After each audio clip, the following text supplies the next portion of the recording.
Ringside. Hey, everybody, before we get the show started this week, we have a very special guest, friend of the show, the fifth Beatle. We have Tender Mahal, Joey O'Farrell. Joey O'Farrell. My dog. How are you, sir?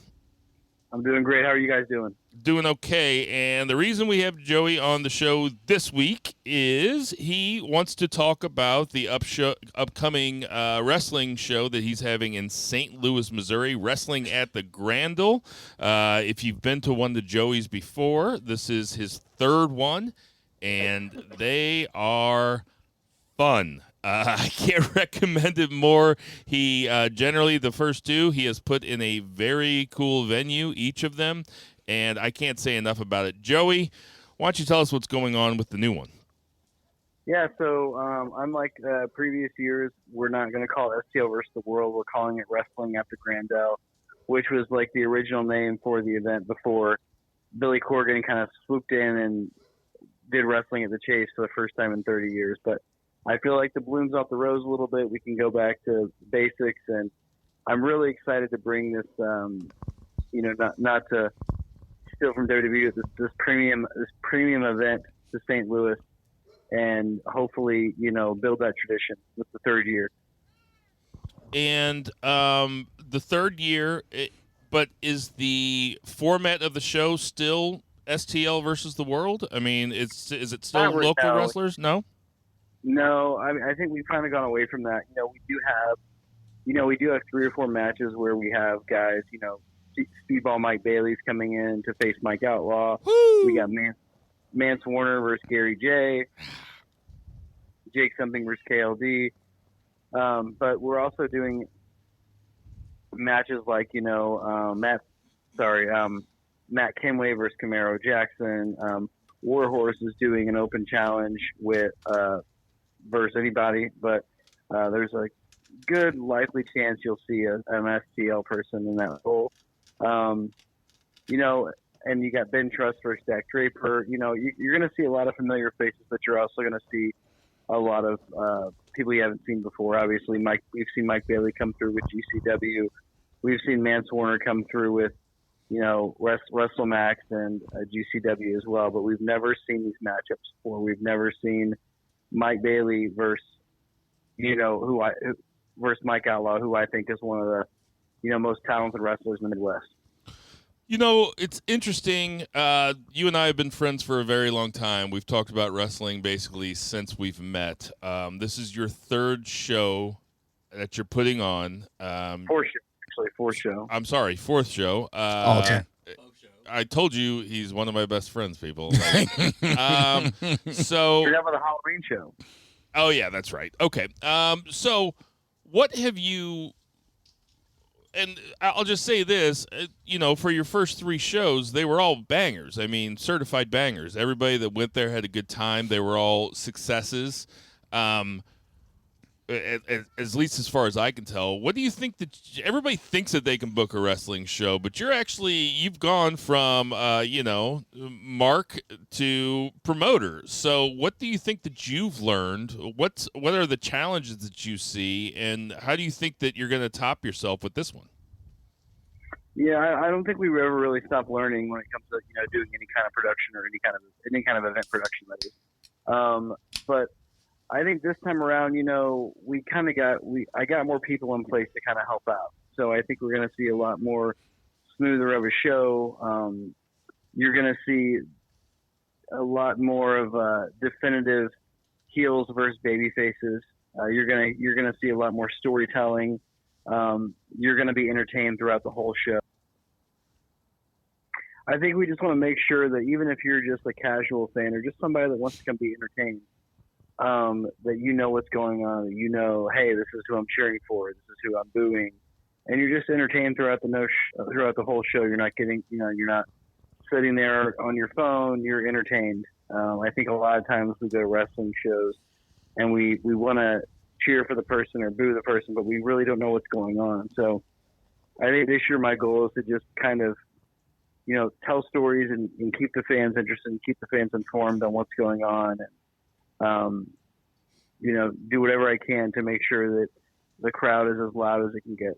Do you find that you have developed better relationships with certain wrestlers over the last few shows? People that are coming back. Is there anybody that's been to that will be performing at all four? Oh yeah, there's multiple. I mean, Gary J, Mike Outlaw, Camaro Jackson, Moses Raheem. I've been in all of them. I'm trying to think. I think KLD's been in all of them. Who is coming through for their first one that you're most excited about? I mean, you mentioned Speedball Mike Bayley. That's a big name on the indie circuit. So besides Speedball Mike Bayley, who are you excited for coming through the first time? I mean, obviously Mance Warner. I think Mance Warner versus Gary J isn't a match that's happened anywhere near St. Louis. So I know that a lot of people are excited to see those two go at it. Obviously they're both hard hitting guys. They're both guys who, tend to get into situations where they may bleed a lot or go through a table or, get hit with a chair. So I think a lot of people are very excited to see that, as am I. And you got Shazza McKenzie. It's going to be her first show at the Grandel. Obviously, she's a St. Louis native nowadays, but she is from Australia. And she had just moved here, I think, a week after the last Grandel show. And then you got Davey Bang and Austin Matthews, who are one of the most phenomenal tag teams in the Midwest. They're out of Chicago. So yeah, I mean, I think that there are quite a few on the show that you may have not seen before.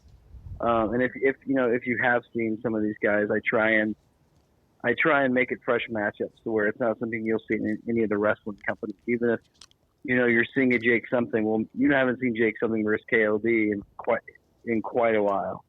So I want to make it to where it's not something you'd see in Glory Pro or Anarchy or one of the other companies. So I know Bill asked you about just coming from being a wrestling fan to a promoter, and I know that I literally drove by the sign on I-55 promoting the show. Big time stuff. Just talk about that, because that's stuff that usually I see with AEW, WWE, and now JOF, Joey O'Farrell, has Wrestling at the Grandel on a billboard on I-55. Talk about just how you feel about coming from that point to where it's starting to feel like, at least from my opinion, that the Wrestling at the Grandel is not just something that your friends know, but a lot of other people know as well. And a second part of that question, how'd you make the decision to just have the billboard just a big picture of your face? Can you imagine if I did that? Oh my God. money well spent. Yeah. No, I think that it's one of those things where, you could sit there all day and you could say, oh man, this is a big event. Like, this is like St. Louis's WrestleMania. This is, St. Louis's big event for their guys. But until you do something like that to say, hey, and even, here's the thing, even if it doesn't attract a lot of people this year, or, I think moving forward, it will, but also it just makes the event feel big. It makes people go, wow, what is that? Because we're a once a year event, so I feel like I had to do something big to bring, like, oh hey, what Wrestling at the Grandel? What is that? Like, that's not Glory Pro, that's not Anarchy, but it's all the guys that wrestle there, and it's in this beautiful theater. Like, what is that? Like, I saw the billboard. I think it's and also it brings me a lot of joy to be able to put some of our guys like Ben Truss, like Shazza McKenzie, like Mike Outlaw on a billboard, and even guys like Mike Bayley, who are like sharing that stuff out. Jake something, they're very proud of it. So I think for me, it makes the event feel big, and obviously a lot of people are going to see it. It's great promotion, great advertising, but it's just something to me that really makes the event feel like a big event. Wrestling seems like it is as popular as it's been probably since you and I started talking about it. I don't know how long we've known each other, 18 years or something. wrestling is hot right now again. There you have two major promotions. I mean, and the behemoth in the business, WWE, is clicking, for lack of a better word. It fucking rules. How do you capitalize off of that? And with so much wrestling going on right now, how do you make it stand out? I mean, I think once I kind of realized at the start of the show, I mean, obviously the wrestlers themselves are fantastic, but the real star of the show is the Grandel, and you're just not going to get another experience like that. You're basically, it's like going to see a live action movie. You're going into this beautiful theater, you're sitting in stadium seating, and you're looking at just a spectacle. It's very, it's hard to explain without actually, being there, but it's a beautiful room. It's an amazing room. And it's, as far as production goes, like this year there's going to be a lot more lights. We're doing a massive projection screen this year, so it'll be like literally going to see a movie. I just feel like, production-wise, on an indie level, it's hard to touch it, and it's just a different vibe, a different feel, and it's half wrestling show, half entertainment. And this year we're going to have live band intros. We're going to have, a lot of bigger intros for some of these guys and girls. You're going to see some things you haven't really seen before on an indie level. You're going to see some WWE type entrances, WrestleMania type entrances this year. And I think that's going to catch. And as we keep moving forward every year, we're going to do more and more of that. I mean, my hope is, this year we're doing 9 matches. My hope is next year we do 6 matches or 7 matches.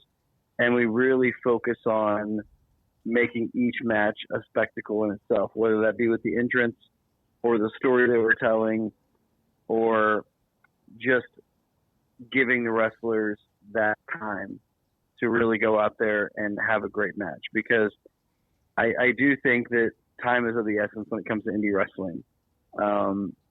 You only have the people for so long until they tire out.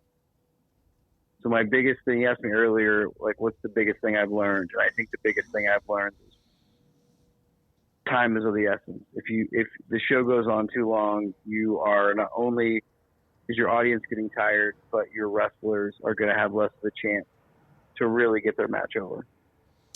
Could you put in a call to Tony Khan and let him know that about AEW papers? Stop. Okay, let's focus on Joe. Before we go, tell me more about this heat that you have with Billy Corgan. No, I'm fucking around. So tell the people give the people all the deets. Where can they get tickets? What's the date? Yeah. What's the time? So it's the date is Sunday, March 24th. Doors at 3 p.m. Show at 4 p.m. You can get tickets at MetroTix /Grandel Wrestling, or just go to MetroTix and type in Wrestling at the Grandel. You can go to the Fox and buy tickets for the event as well. If you want to, take care, not have the fees and all that, you can just go to the Fox and buy tickets at the box office. What else? What else do I got for you? You can go to any of our social media pages, and there's a link on there as well. Instagram, Twitter, Facebook. It's all reserved seating, so you can kind of pick and choose where you're going to set at. I highly recommend the balcony. Obviously, Bill, you've set the balcony before, you know how great it is. Yeah, it's awesome. It is quite the view. I've also gotten up close before, and that's also quite a bit of fun, though, too. There's really not a bad seat in the house, but it's you're definitely getting a different perspective on wrestling than you would anywhere else. So I would say that to a wrestling fan who's never been there, never seen it, it's definitely worth the trip. What else I got for you? Yeah. Wrestling at the Grandel, March 24th. Band from Ringside will be there. We will be represented, and we will be having a great time. Joey, thank you so much for joining Band from Ringside, and we're looking forward to it. And I can only say this as a true friend. I'm proud of you. I think that this shit fucking rules. Amen. And you're doing a great job with it, and you should be proud of yourself too. It's awesome. Well, right back at you. What's it 6 years running now with the podcast? That's pretty incredible. This is episode 350. just limping along. I can't believe it was 50 episodes ago that Joey treated us to Stole my thunder. a trip back in time, going to Shock City Studios. I can't believe that was 50 episodes. The other thing I was going to say, Joey, is that 4 p.m. start time. That's a matinee start time. So I want to tell people that this is a family-friendly event. As long as you don't mind your kids watching Gary J just bleed all over, all over the Grandel. I mean, right? Shouldn't people bring their kids? Absolutely. It's definitely a family-friendly event. We do our best to kind of appeal to all audiences. We want this to feel like a WWE event. We're also hosting an after party at the Field House, which is a couple blocks from the venue. It's a really family-friendly restaurant bar. They do a lot of slew events there. So definitely come on down to that. You hang out with the wrestlers, get some food. So yeah, it's definitely family-friendly though, for sure. Thanks for bringing that up. I appreciate that. Again, Wrestling at the Grandel. It is May 24th. Get your tickets. It's March 24th. Sorry, March 24th. Oh my God, how embarrassing! God.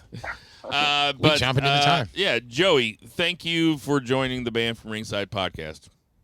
No worries, guys. Have a good night. All right, you too. All right, JOF. See you, J-Bo. Band from Ringside. Welcome to Visionaries Global Media, your #1 source for podcasting entertainment. Visionaries Global Media, envisioning excellence on a global scale. Band from Ringside. Tonight on the Band from Ringside podcast, we have Sting's last match, your AEW Revolution results. The Rock heels off on Phoenix, Arizona, and acknowledges Roman Reigns as his tribal chief. And Okada shows up at AEW Dynamite. That and a whole bunch more tonight on the Band from Ringside podcast.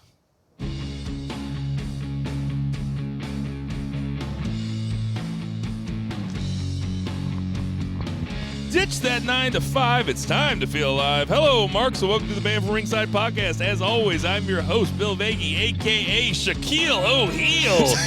And directly across from me, we have Jason Cornelius Bell. What's going on, Jason? God damn you. I love it. That's great. That is fucking great.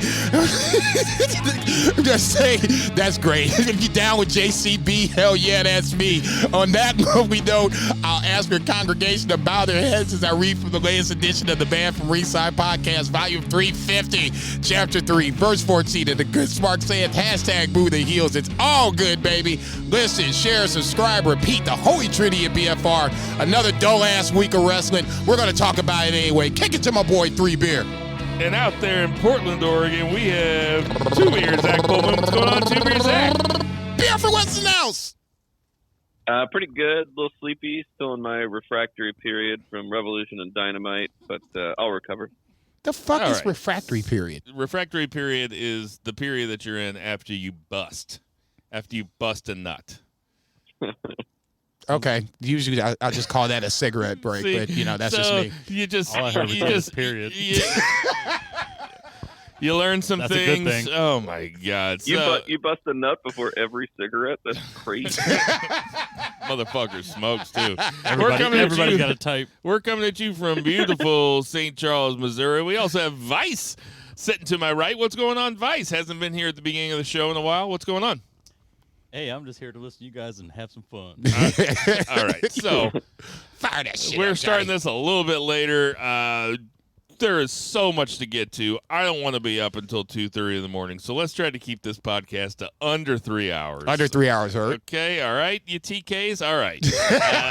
Thank you to Joey O'Farrell for coming up and wasn't blowing smoke. Wrestling at the Grandel is going to be a big-time blast, and we are in, you could probably call it this might be considered a golden age of professional wrestling with the type of shit that we're seeing. So, without further ado, let's get to that 3 count. 1, 2, 3. JCB, kick it off. Dealer's choice, I'm assuming. Man. I mean, I know what I want to go with, but Go with what you want to go with. okay, then I'm gonna go with what I want to go with because it's considering I'm one of the biggest, one of the millions and millions of The Rock's fans, and the biggest one of the three of us here. I'm gonna talk about how my boy acknowledged Roman Reigns, and I'm like, what the fuck is this? So, opening up SmackDown, Roman Reigns comes out and decides he's ready to go home. He doesn't want to fuck around anymore. He's pissed off. Heyman stops him, brings out The Rock, and The Rock just does what The Rock does. Like I said last week, I think this week was better than it was last week. I don't give a fuck if it ran 3 minutes or 30 minutes. That shit was entertaining from jump. I don't give a fuck. But the biggest thing coming out of that is now we will have probably will have a tag team match on night one with Roman and The Rock versus Seth and Cody. If the babyface wins, then the Bloodline cannot interfere in night two main event. I would assume it'd be the main event, Rock versus Cody. If the Bloodline wins, then it's all hell breaks loose. No holds barred, no rules, Bloodline rules, whatever the fuck you want to call it. The second part, and the part that had me almost on the floor, once again, when I'm speechless, that usually means that you have done something to the point where I cannot say anything. I'm just watching in awe. Roman says that he can't go forward until The Rock acknowledges him. And I literally was like, oh, this is it? This is how we going to start this shit? We going to break up the Bloodline like this? And of course, to my shock, Roman gets his wish. The Rock acknowledges him in the most gracious way possible. So then I stopped to think about it. I was like, okay, these are the seeds. If they wanted to go this route, this is how you get Rock versus Roman down the line. If Roman loses, Rock can pull it off to where, you can't be the tribal chief. You can't be losing these big matches, yada, yada, yada. Nonetheless, two things coming out of that segment. Well, three things. Rock is still goddamn funny. I don't care what nobody says. Number one. Number two, tag team match. And number three, Rock acknowledges Roman Reigns. Zach, what did you think of the segment? Man, it cracked me up.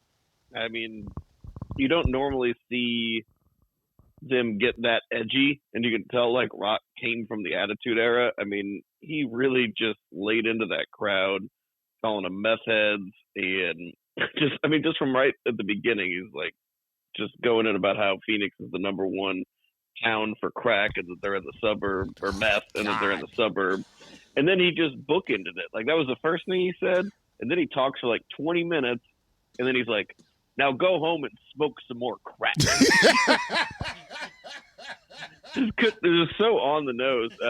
It was pretty good and pretty significant. I think I applauded the fact that he did acknowledge Roman Reigns, because I think that was a big thing in storyline and outside of storyline. It feels like The Rock is overshadowing Roman in all of this, and I like that they're playing into it and acknowledging that, and then therefore making Rock acknowledge Roman. So I was for it. I mean, dead motherfucking perfect segment. Like, I didn't know how much I missed The Rock being a heel. I know that I said this, and I know that we might sound like broken records, but really, him acknowledging Roman was a huge piece of this puzzle. This is what we're talking about when we say, you got to just grab on and let them take you for a ride, because I don't know how they lay it out, but they probably listen, somewhere along the way, The Rock they have to, no pun intended, they have to acknowledge this part of the story. They acquiesce to Roman Reigns. Yeah, so now he acknowledged him as his tribal chief. Is there a chief that's higher or something like that? I don't know. But this is how they'll eventually get to that Roman Rock match. That was the beginning of the end of it, basically. I mean, they're going to play that clip over and over and over again in all the packages. The Rock was just tremendous. Now go home and smoke some more crack. I was like that Antonio Banderas gif where he just leans back and he kind of bites his finger like he's just so satisfied. I was like, oh, that was so good. Just just a perfect, like Zach said, it's just a perfect way to end the segment. I didn't even, Zach's right too. Like, I didn't even think about it, about him just being from the Attitude Era. And you can tell The Rock is way more comfortable at the beginning of a show than at the end of a show, because at the end of the show he has a hard out. At the beginning of the show, no one's going to tell him to stop. Oh, no. So he can just go on and on and on. Y'all better start rewriting the script. You know, there are times where somebody will come back and take up a lot of space, and we'll be like, well, you know, what about all the other guys on the roster who this is like squeezing their matches out of the show, or their matches are getting cut short? I tell you what, with so much wrestling, so much good wrestling going on, there's nothing to complain about. If you're out there complaining that The Rock is taking away from a fucking Karrion Kross match or some shit like that, yeah, I don't know what to tell you, man. Go watch Young Sheldon or something. Oh, no. This is what I'm watching for. I'm watching for The Rock coming through and just healing the fuck off and then ending it. And also, I know that I said this for the press conference, but The Rock can fucking act, because, you know, there's always those pregnant pauses in wrestling where you let the crowd react and everything. But The Rock was really selling a lot of emotion during that, and it was just perfect. It was like, what's he gonna do? It's like, I was kind of walking around the room. I had my earbud in. It was playing on my iPad, and like when Roman said that, I was like, what? And I was just staring at that iPad. My kid turned the oven on, climbed in it. I was like, I'll be right there. I'll be right there. Hold on a second. Gotta see what Rocky's doing. You got time for it heats up. You do, yeah. You got at least a minute and a half. It's a learning experience. People do saunas on purpose. Yeah, they pay for it. But yeah, couldn't have loved it more. It was a tremendous segment, tremendous Holy segment, shit. And it brought the focus back on, or at least brought Roman back into it, because Roman's the tribal chief, and Roman really just stood there. The Rock just fucking did a fucking 30-minute stand-up set, man. Really something. The Rock was like Bill Burr whenever like Bill was in Philadelphia and the crowd was like heckling, and he just goes out there and he just forgets about his set and he just rails in the city. You guys got a statue of fucking Rocky? It's a fake person. It's not a real person. Joe Frazier's from Philadelphia. One bridge having ass city. Oh, no. Really good stuff. And you know what? They set it up. It was really smart, too, how Roman came out first and was unhappy with how the crowd was acknowledging him, because it puts it in the back of your mind, acknowledge me, acknowledge me, acknowledge me. It was really well written. The acting part of The Rock, I couldn't agree with you more. When the moment of truth came and Roman stopped The Rock in the middle of his catchphrase, I'm like, what in the fuck is going to do? Well, no, you don't do that. That is the ultimate no-no. And then he told him you had to acknowledge it. And I'm looking at The Rock like, you gonna do something about this?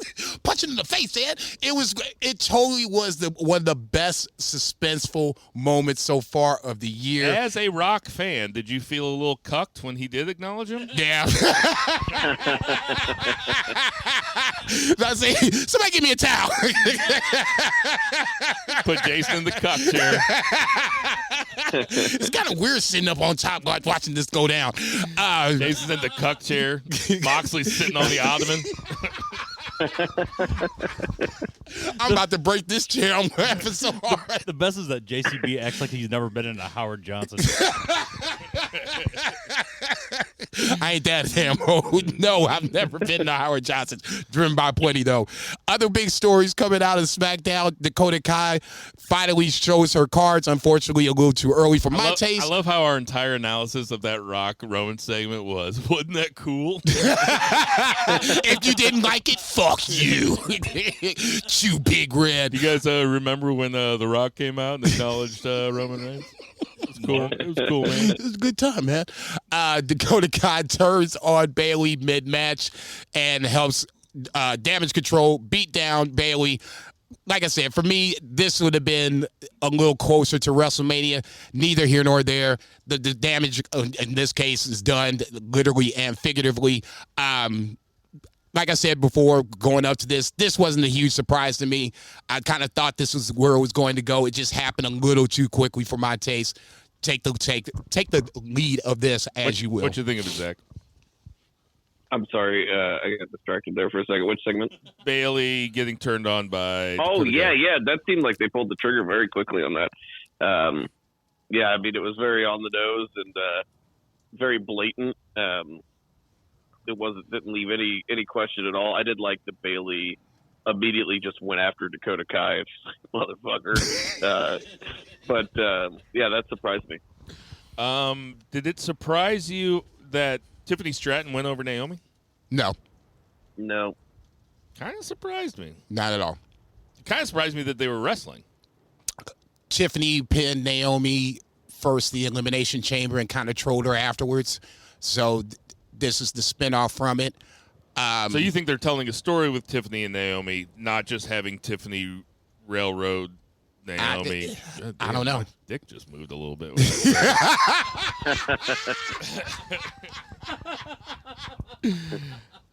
Okay, well, I'd be cool with it if it's going to have a match between them two. Bullshit. What did we think about Randy Orton versus Austin Theory at the end, and then KO and Randy Orton kind of acknowledging each other as like they're on the same side? For now, Do you think that's going to be a triple threat match? yes. Logan Paul, Randy Orton, KO. Logan Paul will be on next week or tomorrow in this case. I think he's the perfect foil for both guys because he's gotten underneath both guys' skin and he holds some gold. So, yeah, I can totally see that as a triple threat intercontinental, U.S. title match. What do you think is going to happen, Zach? I didn't think about that, but yeah, I mean, that does give KO something to do then. A lot more multi-man matches on WrestleMania. Yeah, I feel like I'd rather. I don't know. That's a really good match. I mean, I think that's a really. Yeah. Yeah, but I think that we might be headed towards, before we jump ahead to Raw, what you think about the way that Austin Theory took that RKO? Dude! That motherfucker was in flight. Him and Grayson Waller, I thought, took the RKO and the stunner He took it well. He took it really, really well, but I was also like, all right, cool your jets a little Nah, bit. man, look, if you're Austin Theory, this is what you got. Yeah. And you got to make the best of this chicken shit salad that you get served up every week. Yeah, he's on TV every week. What you think of it, Zach? It cracked me up. But yeah, it really is watching people how they take like RKOs and stunners. It's very entertaining because it seems like just such a simple bump, like especially the RKO, you just land on your face. But yeah, how they get into it sometimes, it makes me. I always think that move is very silly in kayfabe anyway. Like, why are you going to do a somersault before you do the clothesline? And this just proves it. Like, if in kayfabe, it'd be great if he was just doing the stupid move just to build up to getting RKO'd and be like, yeah, I really shouldn't do that anymore. I mean, that's why I always think about the 619. It's like, how come in no other matches do guys just fucking lay on the second rope? Yeah, exactly. Good point. But, I wouldn't be surprised to see a triple threat match in the Gunther, in the Intercontinental match either, moving over to Raw. I mean, we're supposed to have a gauntlet match next week to see who his challenger is. They're really telling a story. It seems like they're telling a story with Chad Gable and Sami Zayn both. I mean, is it impossible that we get a triple threat match for that?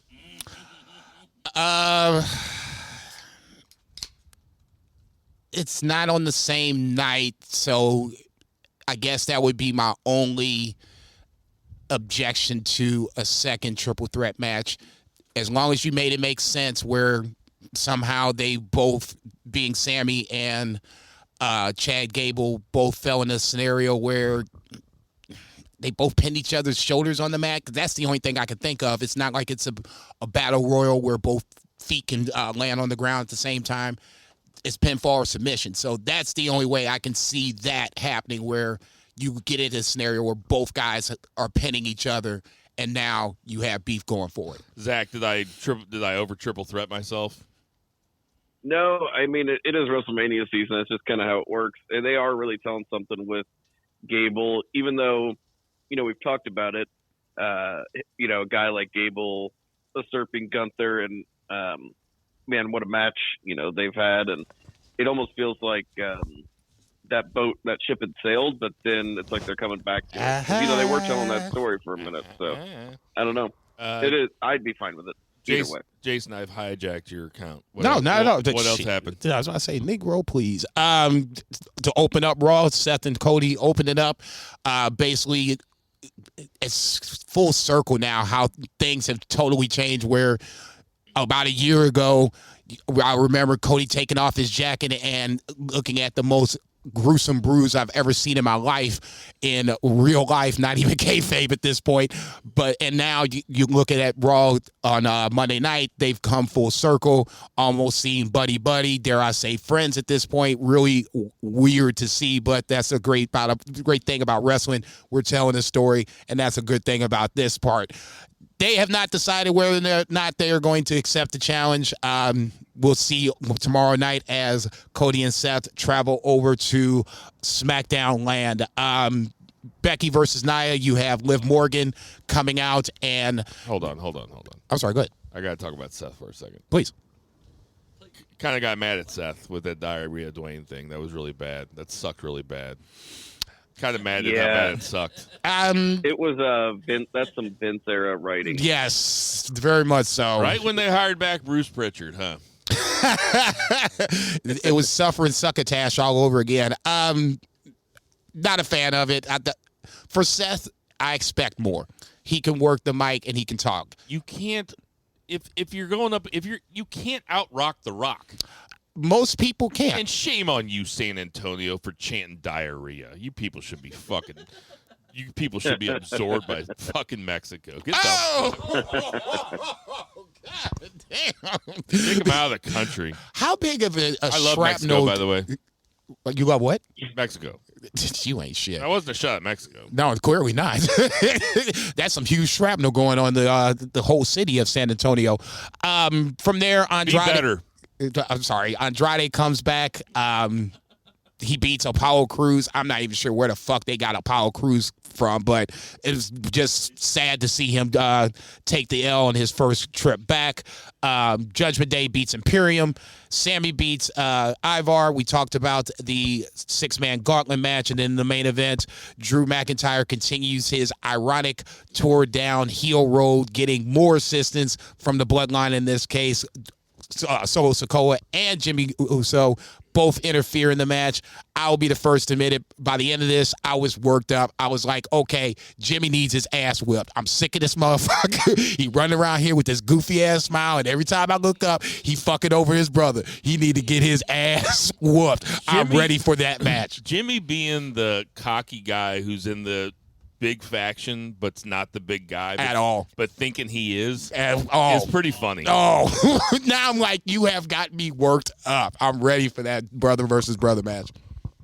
Yeah, he's starting to redeem himself from that terrible, I forget what pay-per-view it was, where he pulled Jay out.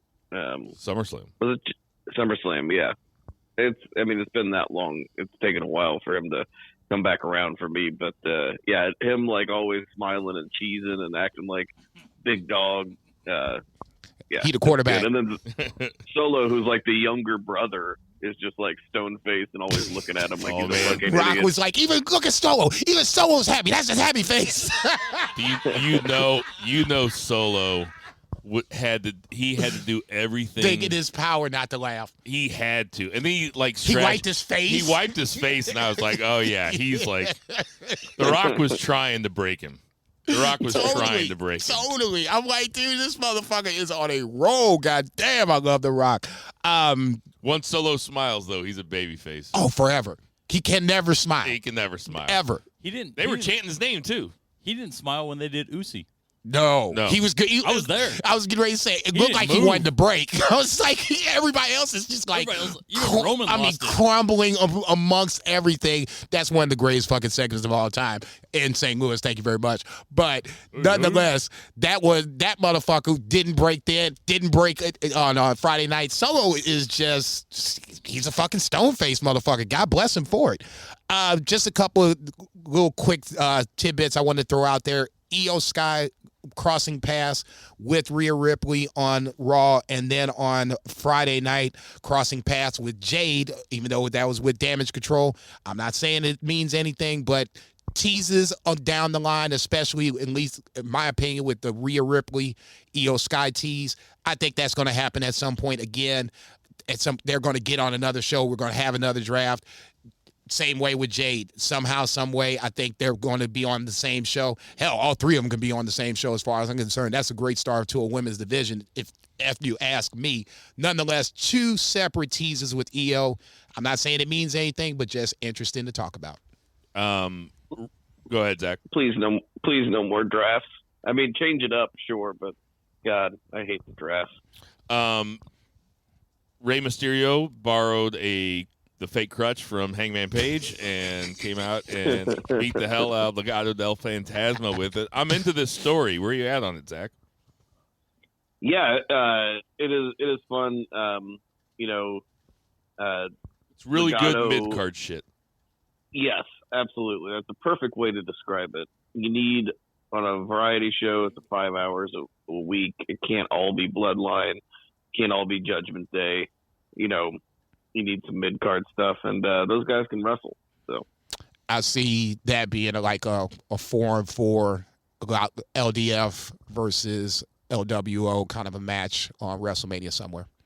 Yeah. They always got to put the ethnic groups together, though. So that's true.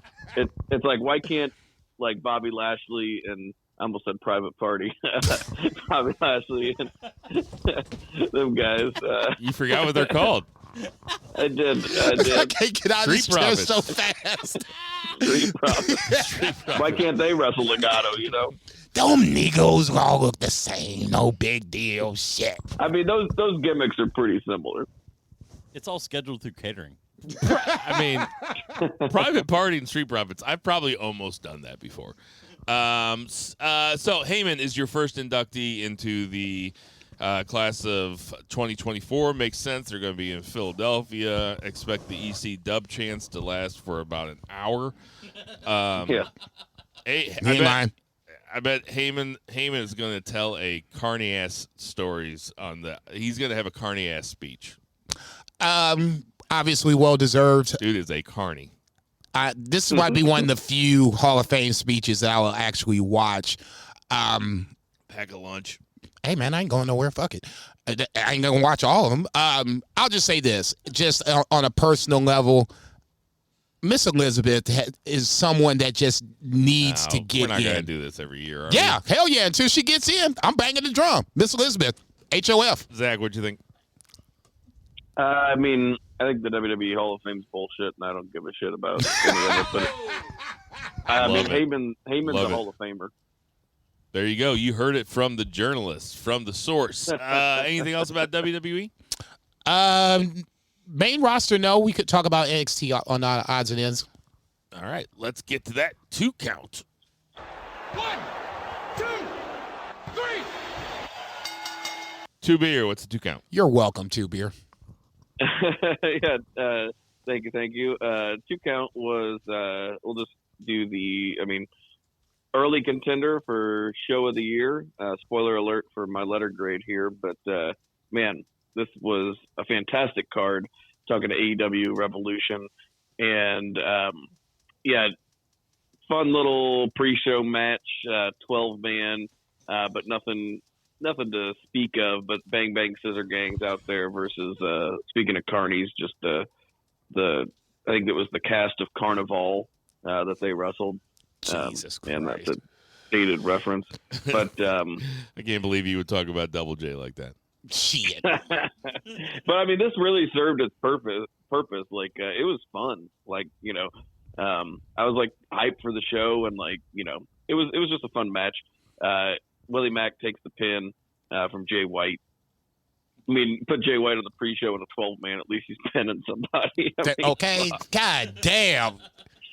What did my boy do? Yeah. Shit. He had a good segment But- on Dynamite. Yeah, and we got a vignette from the Bastard Pack, so he's back from injury, and that's going to be just another guy that I completely fucking forgot about, who's a fantastic wrestler. I mean, Pack versus Okada, what? Anyway, yeah, Okada just fucking laying into him on Dynamite. Sometimes he's so good. And Julia Hart, Sky Blue versus Chris Sandler and Willow Nightingale. This was totally fine. Willow pinned Sky Blue. It was the better of the two women's matches on the show. Let's just say it that way. And in the main show, got rid of those. I don't know if you guys have anything to say about those, but that's Didn't watch them. what happened. I watched them. I just Bang Scissor Gang has just got to go. You said Jay White pinned Willie Mack, and I was like, he pinned who? Like, who the fuck was in that match? Dude. It was an I'm interesting watching it. I'm like, none of these guys together makes sense.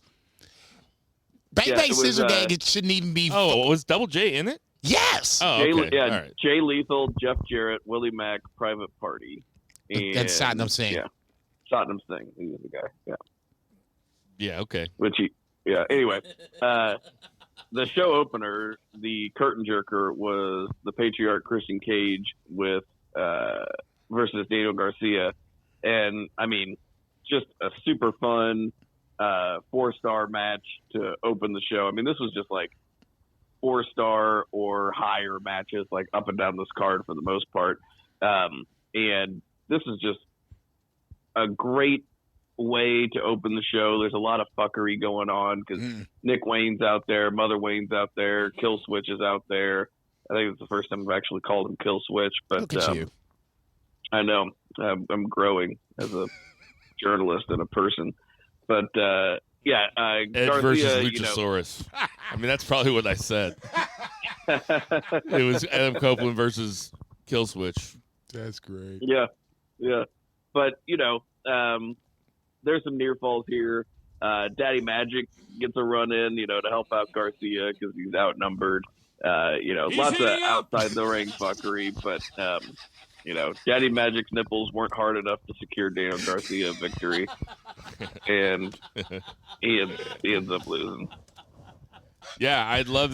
This was a really good match. I was surprised to see it as the curtain jerker, but nonetheless, had a lot of fun with it.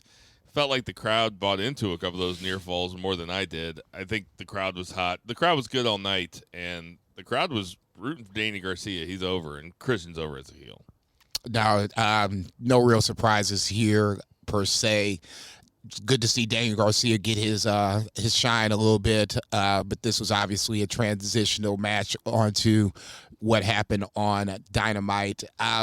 Christian just doing the Lord's work. I can't sing his praises long enough, strong enough, loud enough. It's been a good heel run so far. And, knock on wood, he retains on Wednesday night. Yeah, we can make it just an AEW count just for the sake of brevity. Super fun with him on Wednesday when he's running away from Adam Copeland and he steals a vehicle and he commits Grand Theft Auto, and then as he's driving away, he holds the title belt out the window. Oh my god! Oh shit! I'm also a big fan of the 10 adjectives that show up on the big screen when his entrance comes in. It's like paternal, wise, caring, understanding. Okay, I'm like, none of these motherfucking adjectives describe Christian Cage. It's really good. So good. Damn. We gotta make fun of something here soon because this has just been all of it. It's been a lot of gushing. It was a really good week for you wrestling. Want to talk about Bang Scissor Gang again? Yeah. I could throw something up we could all talk about dirty. A variety show. Well, I mean, it ain't gonna happen now because this is gonna be Gush Hard 2, Gush Harder. with the Continental Crown Championship match. Eddie Kingston versus Bryan Danielson. This would have been the match of the night on most cards. It was not on this one. No. But, I mean... And it was really good. Yeah. It was so goddamn good. I mean, I would say they beat the shit out of each other, and they did to a certain extent. But really, Bryan Danielson just spent most of the time beating the shit out of Eddie Kingston. That was the match. Kingston chopped the post. Bryan worked over the arm. Kingston also did a dive outside early where he so kind of like Bryan was working the leg too, but mostly he was working the arm in this. This was pretty good stuff. A lot of heat. Crowd was very much into it because it was fucking awesome.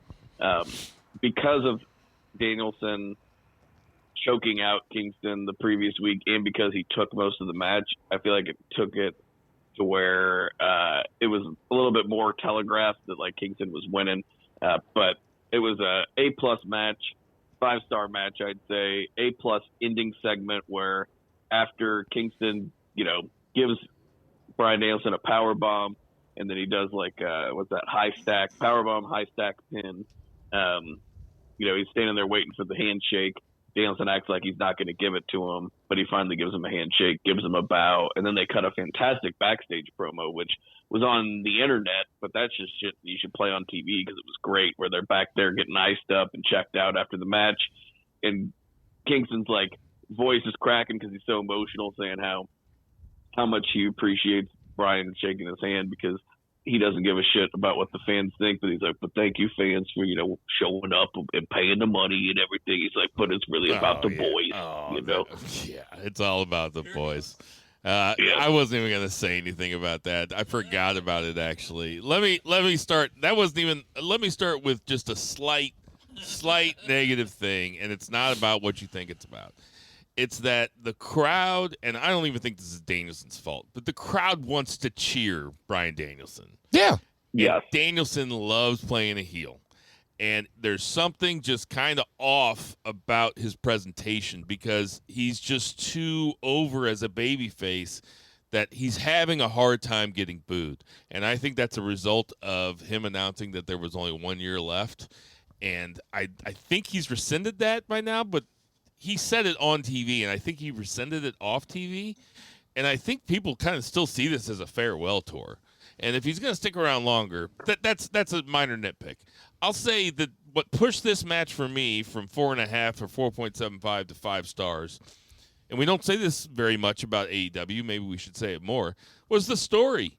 There was actual stakes to this match, and it wasn't the belt. It was whether or not Danielson was going to shake Eddie Kingston's hand. Now, maybe you want the belt to be a bigger deal in a match like this, but, man, there's a backstory to it, and I was invested into the match, which is easy with Danielson matches, but it wasn't just good just as a wrestling match, which, of course, it was. The build was good.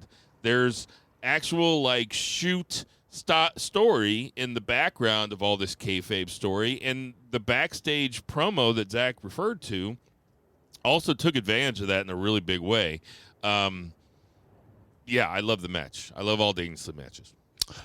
Didn't see the backstage promos, but that sounds on point. I definitely would want to see the what's up. Oh, okay, okay, and even better, I can watch it later on. I'd really like to see what Danielson had said after the match, but I'll check that out later. I'll say this about Danielson and just the fan reaction. I don't think if you'd have never said that this was his last year, I still think he would get the same reaction because he's just over. People like Danielson. Just no two ways around it.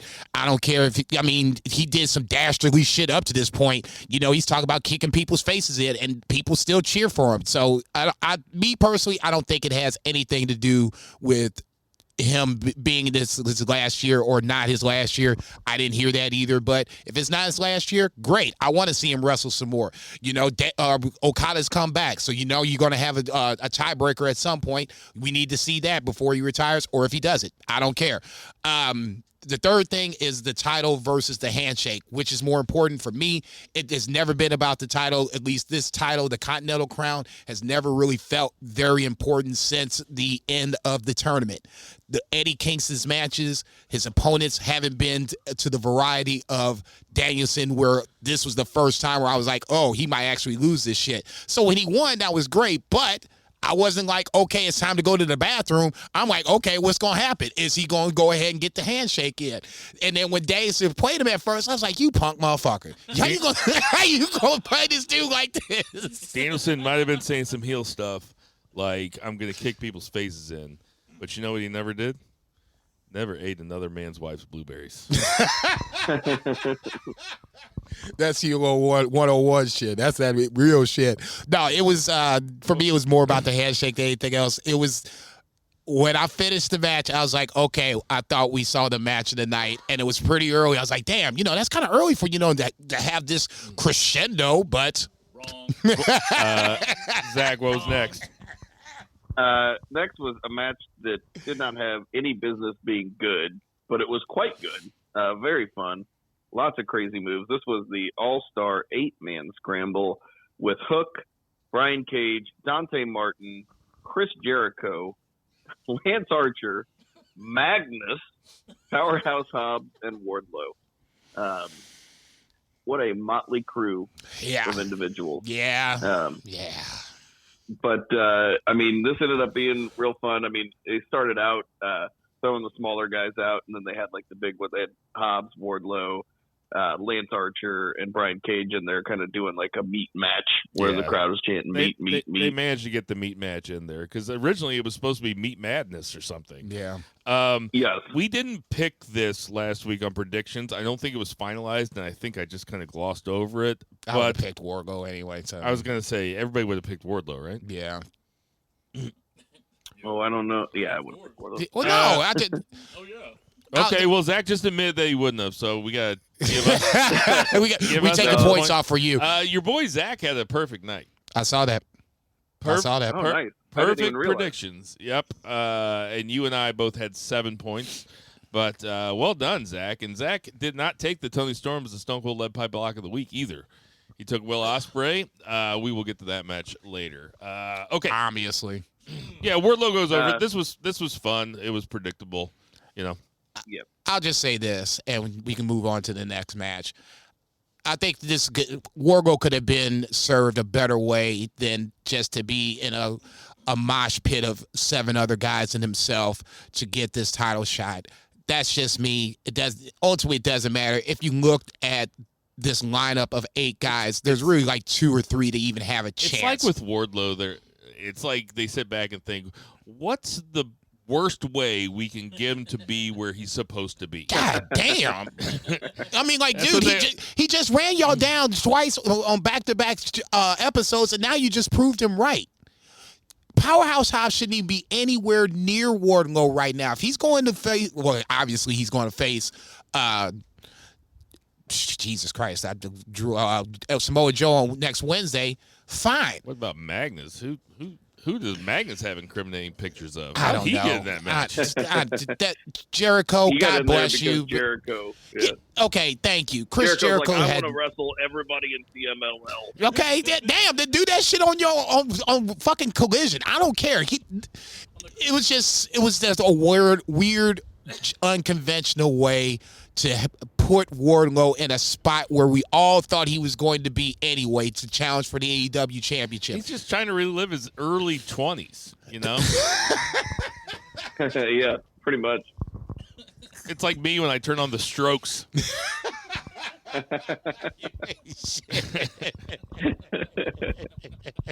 I'm dead. What was next? Next was a fantastic match with Orange Cassidy and Roderick Strong. And, this was what everybody would have hoped it was. And I don't mean Roderick Strong winning, although that was pretty cool. I feel like this is a fitting in. Cassidy comes out with his shit taped up, his ribs taped up, and I just keep dropping my earbuds. Sorry. He comes out with his ribs taped up against the Messiah of the Backbreaker, which is already problematic because this was Roddy Strong. Like, we haven't really seen him in AEW. This was this is like old school ROH, like NXT Roderick Strong. He was dominant. He was just throwing. Orange Cassidy's not a big guy, so it really helps. Like, he was able to just throw backbreaker after backbreaker. And I think like he probably literally only did chops and backbreakers the whole match. Ain't too far from true. And he ends up winning the international title, ends Orange's fantastic run, and then Kyle O'Reilly, looking like he hasn't slept in 2 years. What was he wearing, dude? Did he just get back from a float trip? Oh, no. He looks like he just came off the who's off. Yeah, okay. I was going to say rehab. He's had 14 natural lights. Oh, Jesus Christ. He had been in a canoe all day. He had 2 different He's people like with socks on. 6 miles down the tributary of the Merrimack. Came straight there. Oh, no. He comes out and He was trying to get there to talk to him backstage before the show, but it ran late. He's been legitimately sick. I think he's on like dialysis. He's got, I don't know about dialysis. He's got like type 1 diabetes. He's been like legitimately sick, plus injured. Oh, Oh, I God. thought it was a neck thing. He's sick It too. was a neck thing, but he's like a type 1 diabetic. I know that's been a big issue Oh, with I him. feel terrible. Okay, see, that's what you I get. didn't know that. Yeah. Should But have done all anyway, those Jello shots. you know you got diabetes, Kyle.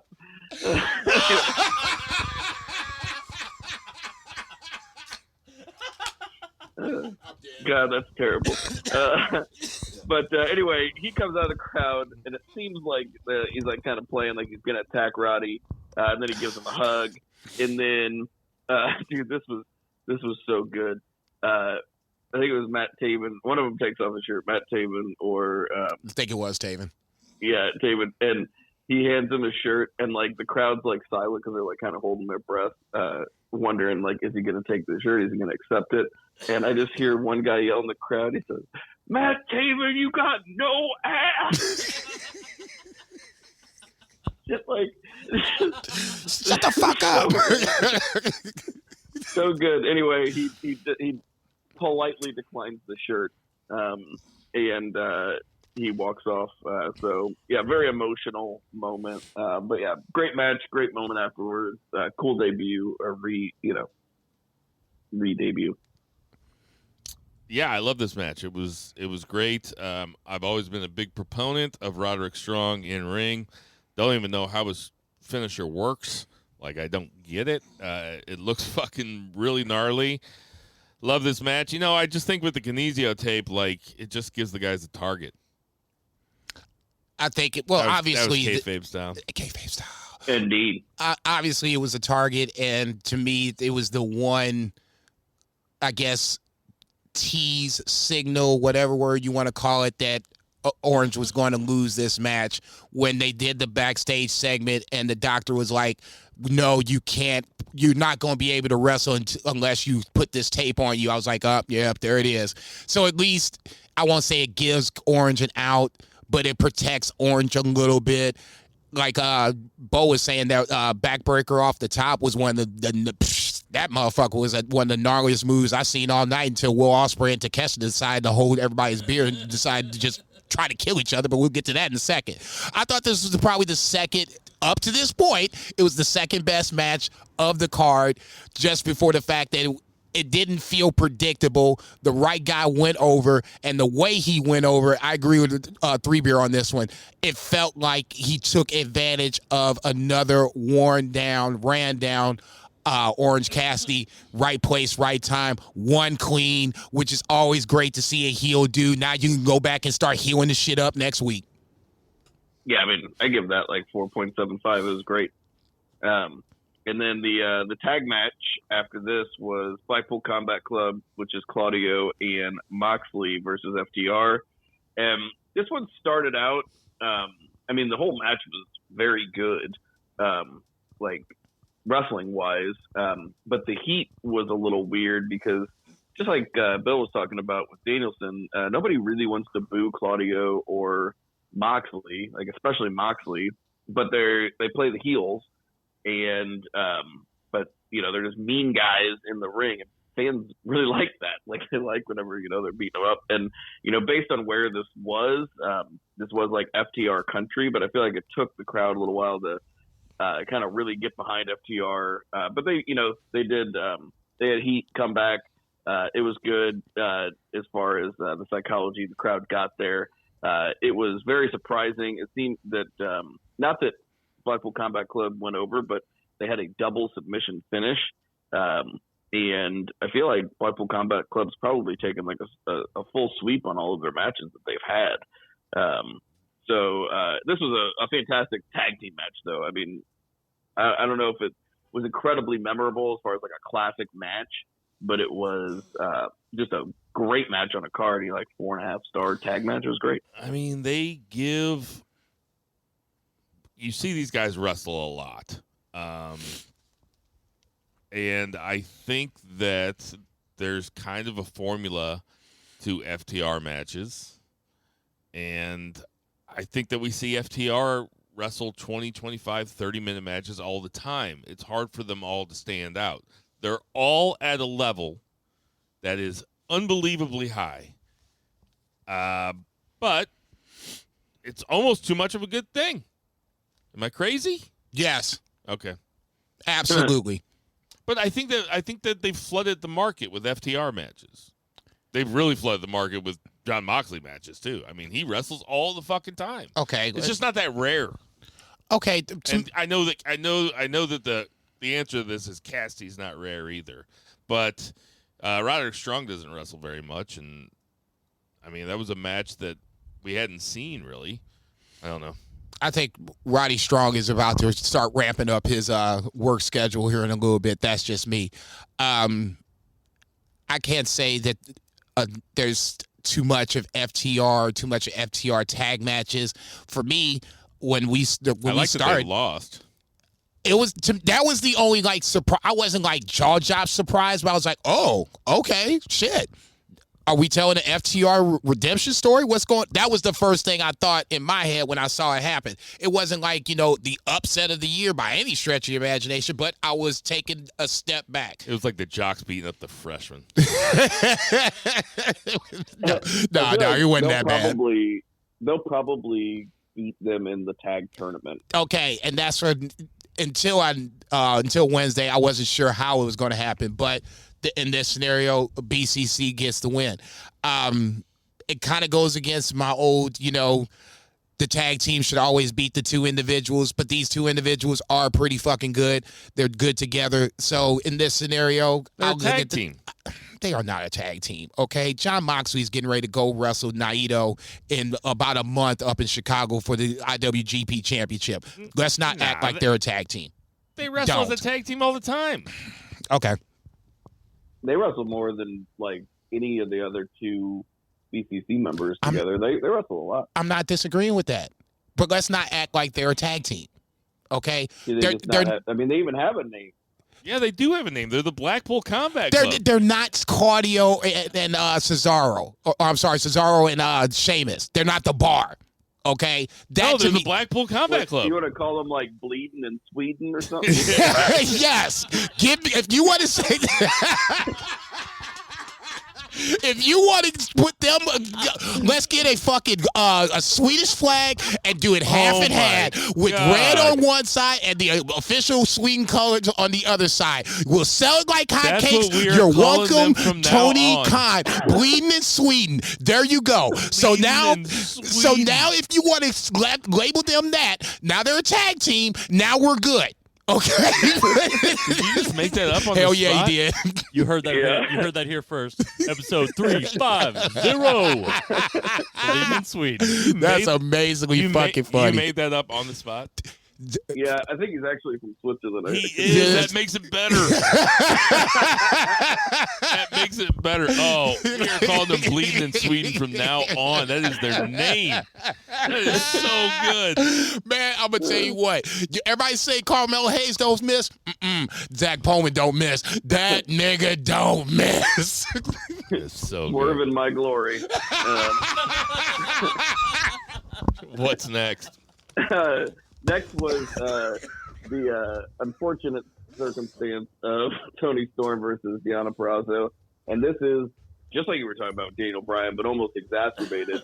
Toni Storm is such a baby face because everybody loves her gimmick. And they just need to lean into that and stop putting her against supposed baby faces because it just ruins the whole heat and psychology of the matches. And this was not a bad wrestling match, but the whole psychology was so thrown off, and it came after a string of very incredible matches, and also nobody thought that Deonna was actually going to beat Toni Storm. So I did really enjoy the intro where Mariah May came out. They did the heart sounded music, and Mariah May came out dressed like the old Toni Storm, like when she showed up in AEW. And I thought it was Toni Storm at first. I mean, for 15 seconds, I was like, is that Toni? What the fuck? Oh, God damn it. You got me, TK. All right, nigga. Pound you up. You got me. It seems like Mariah's going to use that gimmick now, too, because on Wednesday she had it. They're going to be doing the Tony Awards with an I so that they don't get sued. What did you guys think? This is the worst match in the show, but that's not really their fault. No, it's not. You're right about the Toni Storm heat. It is weird. I was into this build. I thought they did a good job of making Deonna Purrazzo seem like a big enough deal to be fighting her. But the outcome was never in doubt. Yeah, the reason for the story was great. And the build was really good. I agree. Yeah. Yeah, that's the biggest thing to me. Well, not the biggest thing, but one of the things coming up to the match is that the build was good. It got me invested and kept me all the way up until the physical match itself. By the time the bell rang, I kind of knew what was happening. Obviously, Bill and I made this the Arglock of the week, but Deonna Purrazzo is not a babyface to me. She acts like a heel when she does like the hand wave, kind of get out of my face, come into the ring. That's baby faces don't do that. Heels do that. So if you wanted to do this match, she should have been more of a heel and just let her heel it up. And then, Toni can win. Ultimately, this is boiling down to Mercedes Moné, Toni Storm coming up here in a little bit. I'm assuming that's where your big business comes in next week. Mercedes crashes the Tony Awards and starts the feud up that way. But this was just unfortunate for Deonna. Wrong place, wrong time. But the follow-up is more important than that. We didn't think that she was going to beat Toni Storm, but now what do you do with Deonna Purrazzo? We're starting to get, the big-time names on both the men's and the women's side. So, like I said before, when you add somebody on the front end, other people on the back end start to take the slide. And I'm going to wonder if Deonna Purrazzo, so quickly, it would be a surprise, but I wouldn't be totally stunned, I guess, better choice of words, if Deonna Purrazzo took a back step and was challenging for the TBS title going forward. Yeah, no doubt. Because we all know it's business. It's business time. Come on, girl. It's business time. So next we had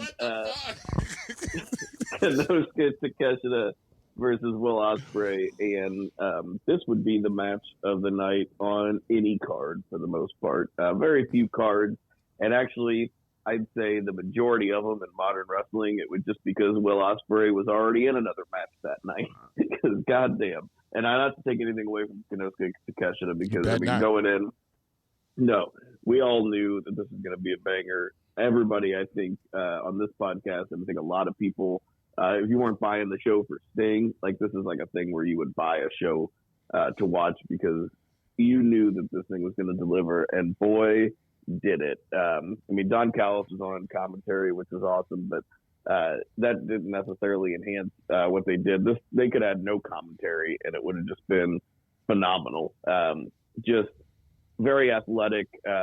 I mean, there were a couple moments whenever I like jumped out of my seat with this match, which is just not something that happens all that often. And one of them was whenever Takeshita countered like the Oz Cutter into a fucking Blue Thunder Bomb that he spun around like an extra time for. Yeah. And the other one was the when he did like the suplex on the turnbuckle and it got kind of fucked up and Ospreay's back landed on the turnbuckle and he landed on his head and you could just see like this nasty just scrape all down his side, which is like a super like tender area on your body. I was like, oh my god, this thing was That was a phenomenal. botch, though, right?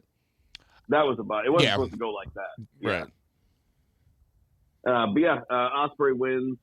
Makes sense. It's his debut as a main guy, as a signed talent in AEW. He's also never lost anyway, but this is like his debut as a signed guy. But yeah, pulled out all the stops, and man, they also had a banger, which we can talk about, unless you want to wrap it all together just as a Will Ospreay jizz session with main event with Kyle Fletcher. Just TV main event, and there were a couple spots in that match where I was just absolutely nuts. You do the thing like the suplex off the top where you land on your feet is great. Like so many poison ranas and so many like athletic things where like Fletcher. Let's Go ahead. call it for what it is. It was the second best AEW match this week. Yeah, Fucking that's just gonna be what Ospreay it's versus like now with Fletcher. Ospreay. It was that match with Kyle Fletcher and Dynamite was as good as anything on the pay-per-view except for the other Will Ospreay match. Danielson Kingston is the other one that I would say. Fair. Sure. But, like, I mean, look at our match of the year candidates last year. It was all just Will Ospreay matches. Like, we might as well just have a beefer for best match that Will Ospreay wasn't in. I mean, seriously. I'm sorry, because as far as I'm concerned, this is my match of the year right now. Fletcher? No. No, Takeshita. Yeah. Yeah, should have. Yeah. Oh, yeah. Yeah, I'd Oh, say this is your so. match of the year? Right now. Maybe. Man, look. With nothing on the line. Did you watch Yujiro Yano? Hey, man. Don't make me come over there, dog. The opening match of the New Japan Cup? Yeah. Did you watch it? Yes, Negro. All Okay. right. Yeah. I You- mean, you yeah, wasted it's like not- 10 minutes of my life I'll never get back. It's probably the match of the year. It's Takeshita probably the Ospreay. match of the year. I mean, Yes. I really like Danielson Sabre. I liked yeah, it that's too, the other contender. but that wasn't this. Yeah, I mean, it probably wasn't. It was There's physically different. Ospreay and Takeshita together, they are freak athletes. Right. Ospreay is really fucking quick, man. And that's why when he knows how to design a match so that the last 5 minutes, it's that New Japan Okada fucking style where the last 5 Sprint to the minutes stretch. is insane. Just reversal. I mean, they'll do like 8 or 9 reversals in a row and big moves and shit. It was tremendous. Takeshita's a decathlete, and I know Don Callis says it all the time, but you can see it in the ring when he performs in the ring. He's one of the few people. I'm not going to say that Kyle Fletcher can keep up with Will Ospreay, but he damn sure He ain't far behind. Yeah, I was getting ready to say he damn sure is somewhere in that vicinity thereof. Takeshita is a different kind of athlete. It's a damn shame that somebody had to lose. In this case, it's Takeshita. Not saying I'm worried about him, but I'll need to see, just throw him a bone for a little bit. Just, appease me, because, I mean, you can't have that talent and not have him go over a little more. That's all I can ask. That's the only thing I can say about this that was wrong, that somebody had to lose. Outside of that, like I said, to me, this is the match of the year so far. I picked Takeshita, and I think you guys kind of thought I was crazy, and I was. I mean, to me, there was always a sliver that Takeshita was going to win, but after I started, when the match started, I was like, fuck, Ospreay's going to win. Yeah, I mean, that doesn't not take too away many from people. Not too many people pin Kenny Omega, let alone like twice in a week. And in that scenario, it's not. your prediction wasn't too unfounded. Kenny Omega was in the back of my mind. Yeah. So, man, they should just have like Takeshita to go over Okada. dude, I was see him thinking that. Oh, yeah, they're gonna wrestle. You know what? I haven't even that match has never even popped in my head until right now. That was the first time I've ever even thought about that. Shit, that was one of the matches I thought of right away. Give me a break. You're a mark. Yeah, got guilty as charged. Go ahead, 3 Beer. Unfortunately for the world title match, it had to follow that match. Pretty tough. Son of a bitch. It's a tough beat. But, you know, they didn't take – everybody loves all three of these guys so much that it really didn't take them too long to get the crowd back, which is a testament to that crowd and also a testament to the talent of these guys. Yeah, they got him back. They did. I even wrote it down. It was like the 12, 13 minute mark. That crowd was into it. Yeah, I mean, really good, you know, three-way stuff. You know, the finish was, you know, they kind of wanted to play it off where, you know, Joe was choking Hangman and Swerve was about to break it up, but Hangman tapped out, and they kind of played it off on commentary like maybe he tapped out to screw Swerve out of the title, like, I'm going to make sure that you don't get this title. But he didn't really have like a visual on him or anything. So I don't know how accurate that is. It's a fun story to tell. If they were doing that, I'd rather like Paige be in like the choke and like give Swerve like the middle finger and then like tap out or something. I don't know. But I also love that they incorporated the story of Hangman's like suspension. He just fully beat the ref up like House of Torture style. They did just say the shit out of him. They did just say he's suspended from the Elite, though, right? Yes. Yeah, but I think he's also taking some time off. So I think the idea that he's like suspended is kind of a way to write it off. Also, brilliant shit because him being kicked out of the Elite, along with Omega, allows those two to come back and feud with Okada and the Bucks. Yeah. Which, like, I mean, the Bucks versus Okada and Hangman was already the best tag match I've ever seen in my life. Like, let's do it again, boys. Anyway, this was super fun, but it would have been the match of the night on a lot of shows, just not tonight. Go ahead. I loved it. I was way into it. Swerve is over as he has eased into this character, and he hasn't left he's left all the right things on the cutting room floor. He's a really easy guy to root for. The crowd was way into him. Joe came off fucking bad ass. Loved it. Right guy went over too. Hangman to me, yeah. I don't want Joe's story to end just yet. Hangman to me is kind of the story of the match. You know, we kind of knew what Swerve was all about. You didn't think he was going to take the L. Knew what Joe was all about. Like you said, Bad Mama Jamma. Knew he was going to retain. Just didn't know what was going to be coming out of Hangman Page in this scenario. I don't necessarily agree with commentary that he took the tap out to screw over Swerve. Like I like the 3 Beer example. You know, if he wanted to do it like that, maybe throw up the middle finger and then tap out, or maybe tap out immediately. Just to make sure that Swerve doesn't have a chance to break it up. Maybe if you had one of those scenarios, I would believe it a little more. Neither here nor there. This was a good match, no question about it. You got 3 great talents in the ring. You know, like you said, the only bad part about this match is just it followed behind, to me, my match of the year. So it took a little bit to get everybody in, but ultimately, I thought this was, when this got started, I thought this was a really good match. Arguably second, third match of the best match of the night, depending on what you like, whatever the case may be. But Joe retaining was right on point. Swerve not taking the pin, right on point. And even if Hangman, let's just say for the sake of argument, Hangman was staying around, it's good for him to take this L because now this will propel him more down the heel road if you wanted to go that route. If not, you could have the two-beer example of him and Omega come back and feuding with the Bucks. So you got options with Hangman Page. Me, I still want to see him and Swerve get at it, but that to me is just a really good feud, and I just don't want it to stop. Yeah, and then we had the real main event. This was what everybody was really buying the show for the most part. It was and showing up in Greensboro, packing that Coliseum. We had Sting's final match. Starts out, him in an empty theater, and they're doing this big montage of a lot of clips from his past. They were able to show some WCW stuff just from pictures from like Pro Wrestling Illustrated and stuff like that, but they didn't have any footage.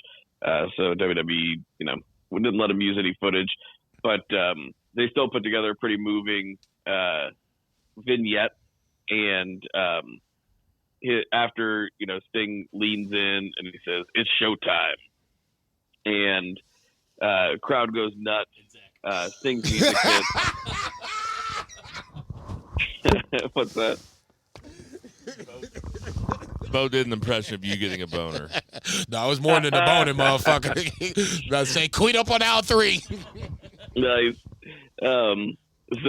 Maps of Hawaii were everywhere in your house, weren't there? Sting's music hits, and then Surfer Sting comes out, and I'm like, holy shit. But no, it was Sting's adult son, dressed like Surfer Sting, looking great. And then Wolfpack Sting comes out, and it's Sting's other son. And then they play Metallica's Seek and Destroy, and Crow Sting comes out, and it's the real Sting.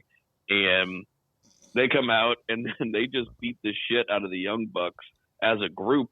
Just 4 baby faces doing stinger splashes on the Young Bucks for like a couple minutes. It was great. One of Sting's sons is the tall Wolfpack one, jumped halfway across the ring. For a while, I was like, are they gonna fight the whole match? I know. Yeah. Like I say, something happened to Darby? Like, wait a minute. These guys, is it 4-on-2? Yeah, because they were in there for a while, but they finally got out. But I mean, this match was absolutely everything it should have been. I mean, the Bucks are the perfect opponents for these guys. They didn't do any, flashy stuff. They just worked like chicken shit heels, and they just got beat up by Sting the whole time. Darby almost killed himself. That's one of the most insane spots I've ever seen. They had giant panes of glass that they laid out on chairs, and Darby jumped. I mean, he was at least probably 16 feet high, because he was in a very tall ladder that was in the ring, and he jumped to the outside through a pane of glass. And I mean, I was like, that looked like it hurt so bad. And then they showed him, and it was just little tiny cuts that just all started to bleed at the same time. And the craziest crowd shit I've ever just seen in my gasped. life. It was, this looked like a CZW show. But I mean, we had Ricky the Dragon Steamboat out there as a special commentator. Ric Flair was out there. Both of them taking bumps. Rick looked like he was dead. Hey, man, stop that He's shit. gonna die in the ring. Come on, man. Yeah, he's trying. But man, this was just so great. Overall, what a great send off. Sting just takes all, they get the heat on him because it's 2-on-1 for a long time. He takes a lot of punishment, but he does the pound in his chest, comeback. And it was a great, happy ending to a fantastic show. I mean, this is one of the most memorable AEW shows, one of the most memorable wrestling shows I've ever seen. And I think that they absolutely nailed it with the main event. Jason.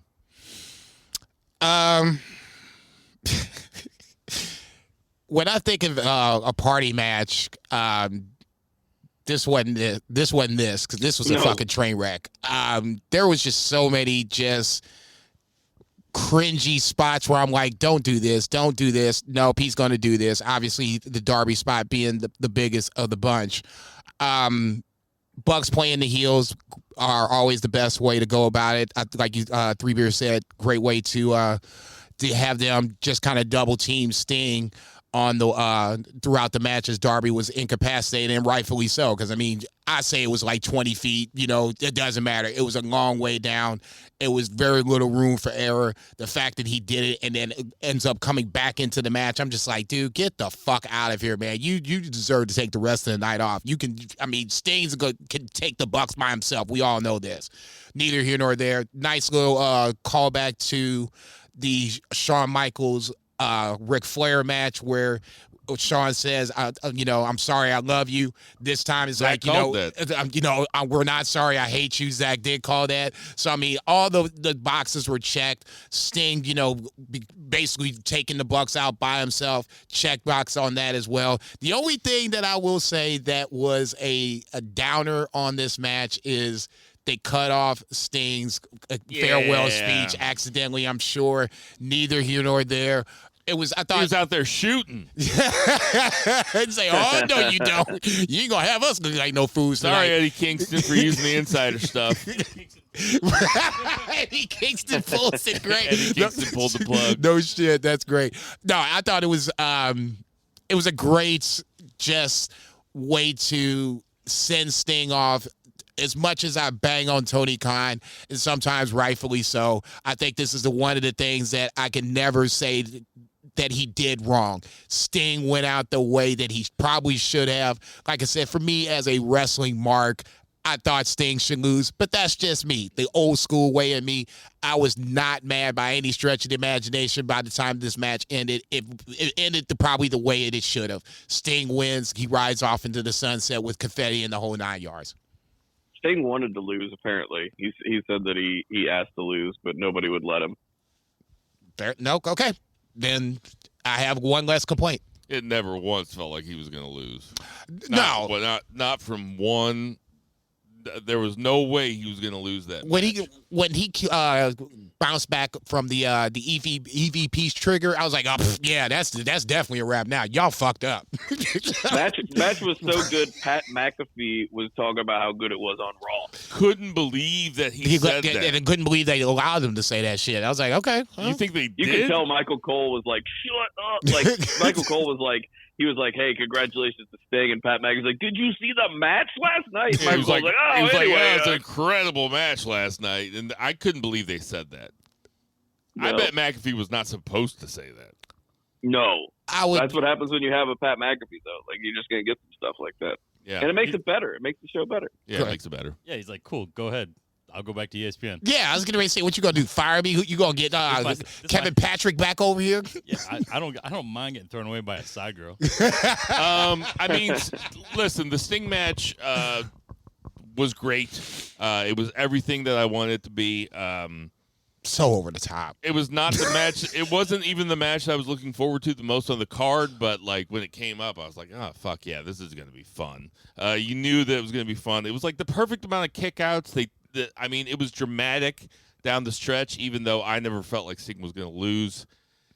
It was really good. Sting was great when he took that double super kick and then just tilted his head back, tilted it back up, and beat his chest. I mean, that was that's some classic shit. And they sung all the old classic Stinger tunes in one little match. It's a great way for him to go out. Like I said, but that Darby spot is insane. There's no other way to say it. Yeah, he needs to go climb Mount Everest and take some time off, homie. So I'll say, why don't you just take some plays off? So yeah, I mean that is a bump and a half for the ages. I mean, that's one of the top 3 craziest bumps I've ever seen on a pay-per-view. Oh yeah, yeah. Shane coming off the top, Mankind getting thrown off the top. This, yeah, I can't take it. Like, Mankind, to me, still always will stand out because that was, like, the first time I ever seen some shit like that. Yeah, that still seems to me like a rougher bump just because Mankind's, because he He didn't. It wasn't acrobatic. It was like he just fucking No, jumped he just off he the just jumped. It motherfucker. was like praying to God and it worked. You know, like He's also Darby. twice as heavy. Darby did that probably as safely as As you he could possibly do. jump off of 16-foot ladder Jesus through panes of fucking glass Christ. and land on your back onto like barely padded concrete. Who the fuck thought that was the move? Like, you know what we should do? That's the safest way to do it. It was the same people that set it up for when Angle was trying to throw Shane through the glass. Oh yeah. And they're like, "Oh, Okay. you're still using the hockey glass? Okay. no, you I got to mean, go down to the left." Was that real? That had to be real glass, right? That Oh wasn't gimmick. yeah. I totally think that was real. Why didn't he look into the camera and say, "You That's- see that real glass"? You stole my next one. You stole my Cry me a fucking. river. You son of a bitch! I hate you. We'll get to Jungle Jack Perry in the odds and ends. Oh my god! But yeah, this match was everything that we wanted, everything that I wanted it to be. It was no, awesome. it was the ultimate train wreck of train wrecks, and it was just you didn't want to look away because I didn't want to look away because I was scared I was going to miss something. So in this scenario, it over exceeded expectations. I didn't have a lot of expectations for it. I just wanted to see what happened. Grade the pay-per-view. A. Yeah, A. Yeah, it was an A. Zach, how do you feel as the Sting superfan? How are you with Sting's retirement? I mean, if you look back on retirements in general, not a lot of guys get to go out like that, especially at his age. And I mean, it's one of the better end of career runs and one of the better retirements in wrestling history. I mean, without hyperbole, not even just being a big fan, you know, a lot of guys either have to stop because it's just sad, or they wrap it up too quick, or they never get They hurt. an end of the Well, run. I've they get hurt. heard a rumor that Sting is they're offering him a lot of money to fight Lex Luger in Saudi Arabia next Dude, summer. Oh my god God. damn, nigga. You ain't shit. Holy fuck. God damn. Dude, what the fuck's wrong with you?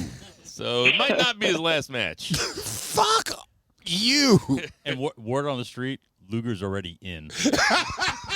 You ain't shit. Also,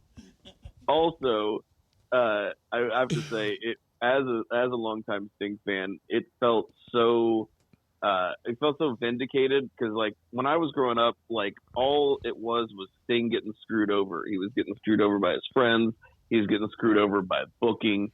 It was just Sting getting screwed over constantly, and he was like such a guy that you could always rely on. He was the franchise of WCW, and for him to like stand tall with like a guy that he's been with since the beginning, it was just such a perfect run that really was a foil to a lot of his career. I'll say this, and then I'm gonna be done with AEW. We can move. You want to move on? We can. Well, we should talk about Okada. Yeah, we I'm at Revolution. I'm sorry. Always thought that Sting and Darby should have been the last match. Sting versus Darby. This was a very good replacement for Sting versus Darby. Yeah, and then nothing that we haven't talked about on Dynamite that matters, except the amazing debut of Kazuchika Okada. I knew about it. I had it spoiled because I didn't watch last night, which is totally fine. But I still got chills, man. That coin drops. They're beating up. Young Bucks are beating up on Eddie Kingston. That coin drops. He comes out. Just such presence, such star power. And, man, the Young Bucks were cracking me up before that anyway. Like, they kicked Hangman out. They kicked Kenny out. Kenny's like, they're like, for no good reason. You haven't even just been showing up to work. I'm like, man, you niggas ain't shit. And he's like, I feel really bad that you might have had to hear this, on live television, because I know you did, because we didn't tell you before this. But, and like Okada comes out, great move. Like the crowd's like, it looks like, him and Kingston are going to fight the Bucks. He turns on Kingston. He's the cocky heel Rainmaker Okada that started out in New Japan as just like the cocky guy, and he does the Rainmaker pose, and Matt Jackson runs up behind him and like grips like some of the paper money that was coming down from the ceiling over top of him. I fucking howled. Great debut. And man, he's getting that money. Was it 3 years, 14 million, something like that, if I read that right? Yep. I'll say this. I guess this is where I watch a little too much wrestling. I didn't know it wasn't spoiled for me, so let me just preface it by that. But when Okada came out, I had the same reaction. I know I badmouthed his ass, and I still don't feel any different. I think he should have took a little job or two on the way out of New Japan, but I still had that same little, I sprung up a little bit when I heard the coin drop. I was like, oh shit, okay, so here we go. The only thing that I thought was like, okay, why is he standing like behind Eddie? Shouldn't he help Eddie up? It wasn't helping Eddie up. It was standing kind of behind Eddie. I'm like, no. And then as soon as I'm like, no, he's not. And I'm seeing him reaching for Eddie. I'm like, oh shit.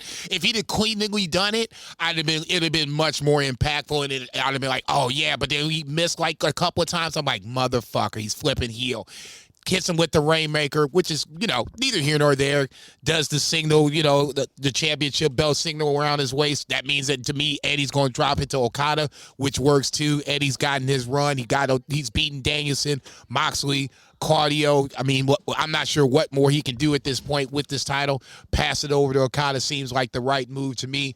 But I will say this. I did not see the Okada heel run from New Japan. I saw bits of it, but then he kind of, morphed into this baby face that we saw on the way out the door. So I'm really curious to see how much of a heel Okada can be in my head. Can he, get me converted to where he was a baby face at one point in my head? Now he's going to be this heel. He's paired with one of the good things is they're pairing him with a tag team that everybody kind of universally hates for some ungodly reason or another. So if you want to get heat on Okada, this is the perfect way to do it. Attack Eddie Kingston and pair him with the Bucks.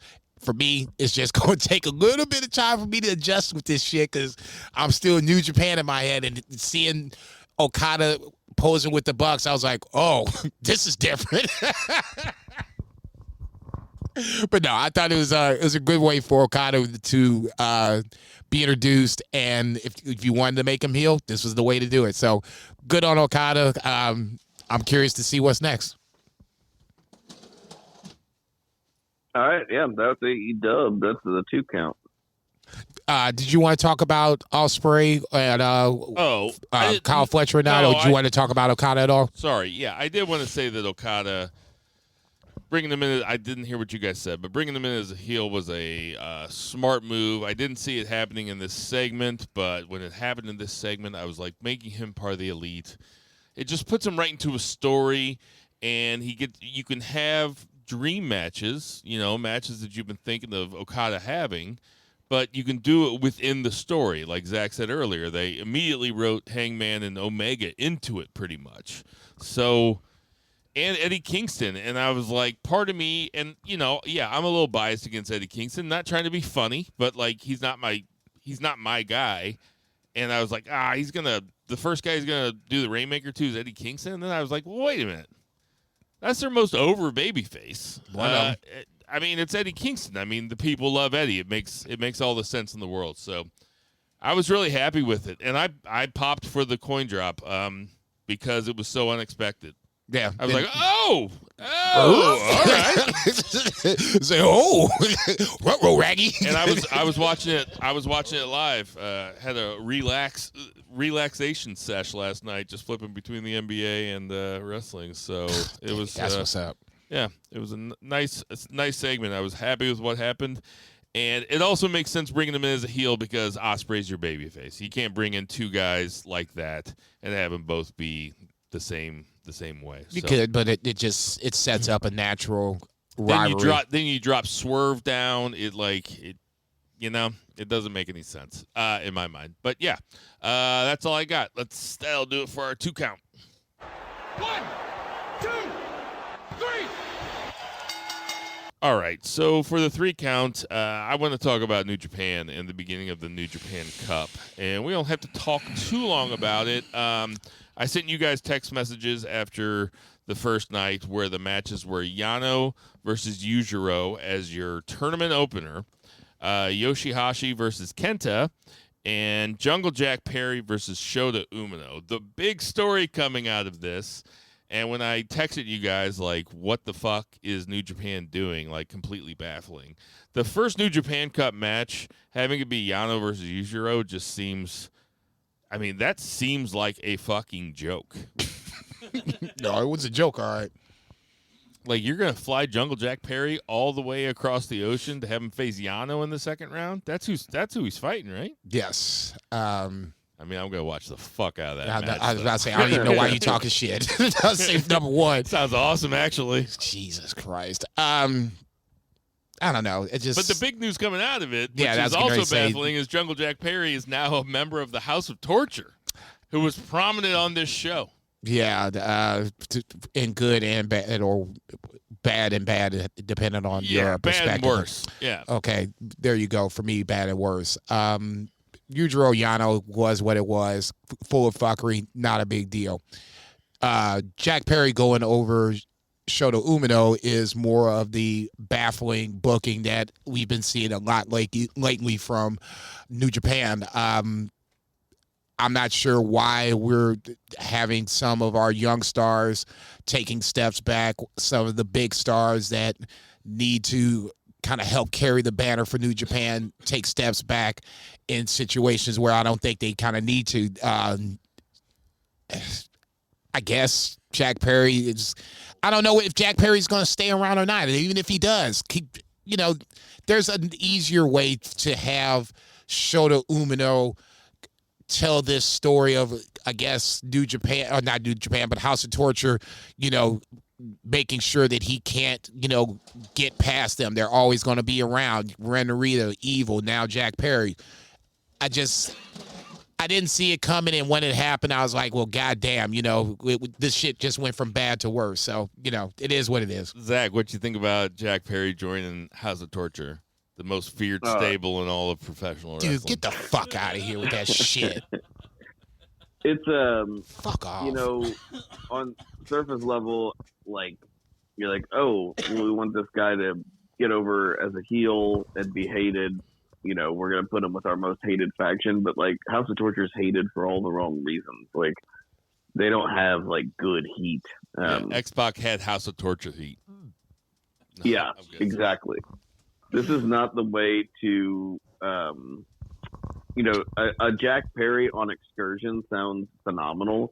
And I guess, given him being a centerpiece of a major faction, like, sure. It all, like, on paper kind of seems good if you have, like, a different perspective on what House of Torture is. But yes, exactly. House of Torture sucks so bad. Yes. Jack Perry's going to be in the G1, too. Dude, fuck out of here. If he's in there before Josh Alexander, that's that bullshit. I'm not having that. Okay? G1 is a great time to get people over for those one-time, holy shit kind of, escapades. Who the fuck wants to see Jack Perry in the G1? Fuck out of here. Me? No, dude, shut the fuck up. I'd watch it. No, what are you talking about? 3 beer. That sounds cool. I expect that from this one. I expect more from you. You don't want to see Jack Perry fight all those dudes? Oh, come on. Fight these balls, motherfucker. Fight hell these no. Balls? What the hell is going on now? Let's say, hell no, I don't want to see Jack Perry for fucking 8 matches. I think that's Shit. crazy. Who's more likely to be in the G1, Zach? Dolph Ziggler or Jack Perry? Or JCB's balls. More likely Jack Perry. I hope they're both in it, but God more likely damn. Jack Perry. Yeah, I hope they expand the field to 64. Nigga, this ain't March Madness. What the fuck? Just have it last all year. Expand to 128. I love Bill's Yano love, like, because, like, I think I love Yano too, but it's almost like a meme at this point. Like that. I don't know the show, like the Top Gear show or whatever. The meme where he's like, "Well, this is great, but I love this," and then it's just a picture of, like, if Yano's like if dim sum was a person.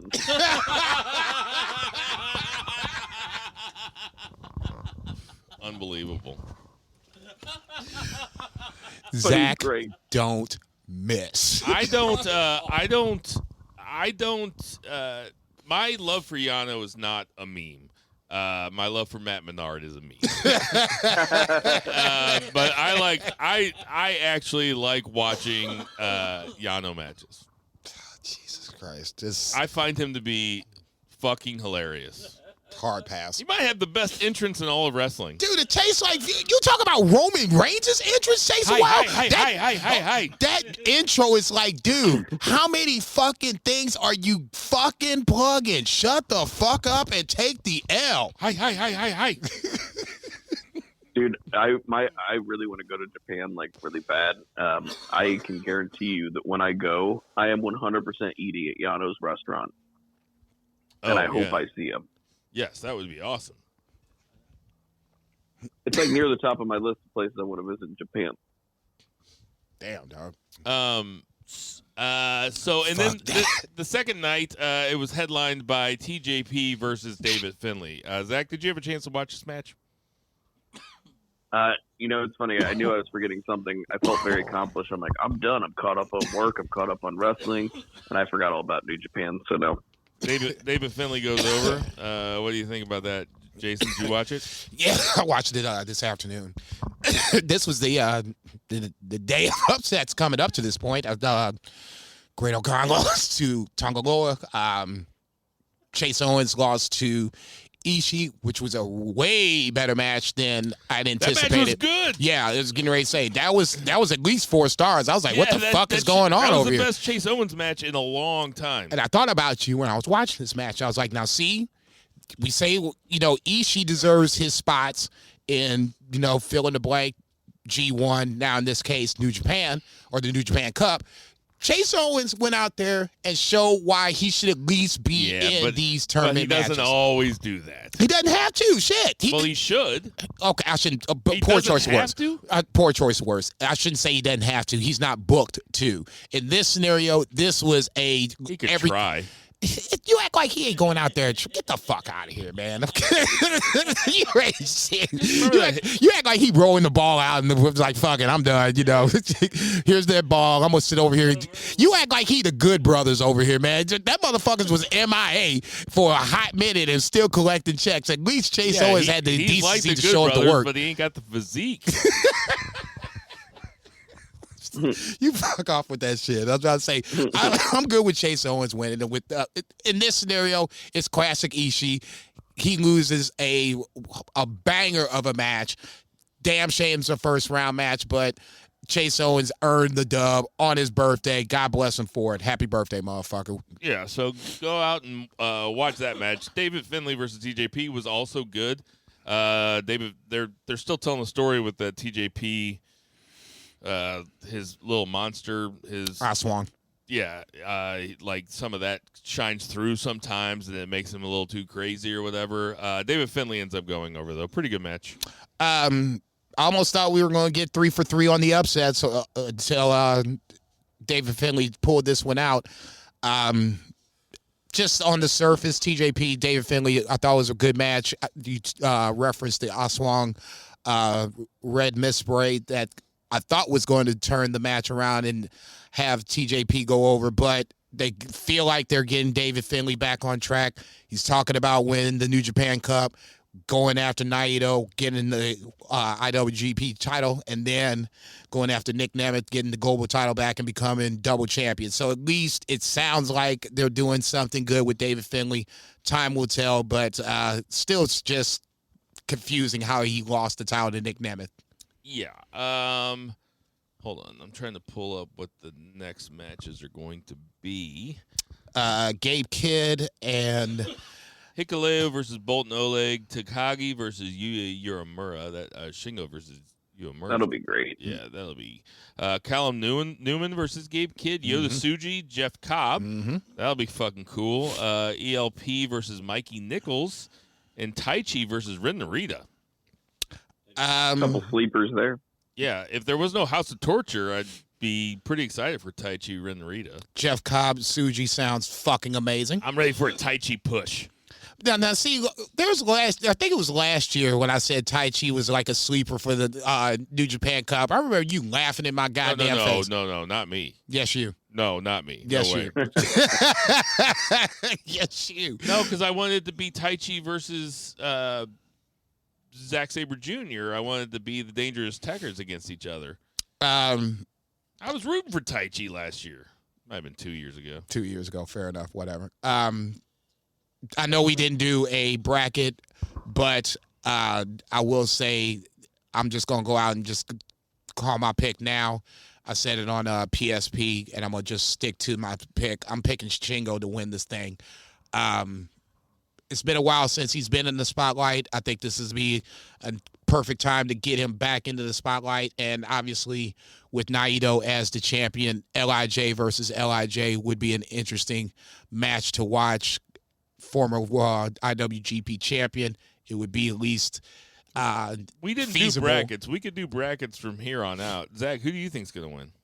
It'd be feasible I for him forgot to win. about the brackets. I don't think it's going to be Zach again. I like that pick of Shingo. I would like a young guy to win it more than anything, like a Yoda Tsuji. So I'll go with Yoda Tsuji. I'd love it if Yoda Tsuji were to win, but I think it's going to be Zach.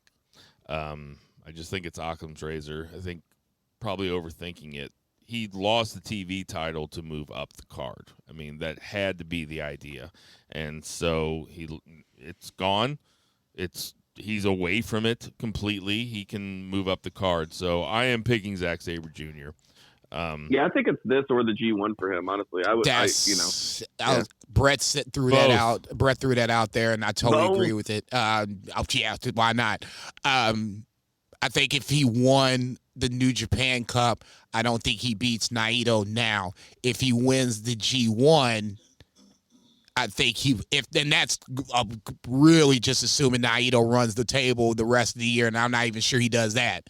If he wins the G1, I think he'll become the champion. All right, that's going to do it for our 3 count. 1, 2, 3.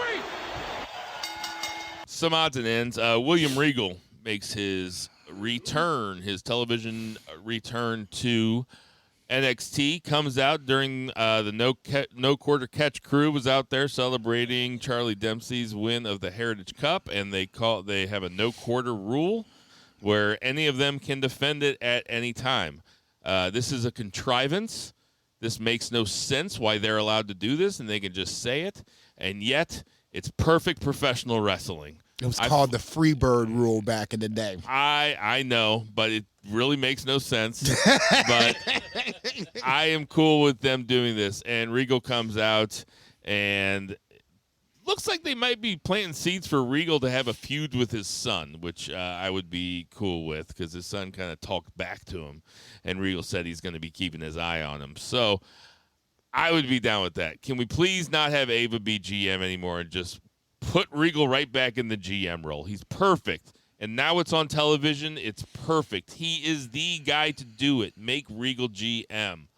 What do you think? Ava Rain, new GM of SmackDown. Sorry, Nick Aldis. Dude, what do you think, Jason? Dude, what are you doing? I was gonna What do say. you think about Regal's return? It was a surprise, honestly. I would be saying otherwise if I thought differently. I don't know. Do we want to? I don't know if we want to see. Or I'll just instead of I'll use me. I don't know if I want to see a William Regal Charlie Dempsey physical match. I would be more, apt to see, William Regal play mental chess versus his son in that scenario. But it was a good, a little tease of what could possibly happen. Ava is fine as the GM. I mean, it's not like GMs are that damn important, You're very generous.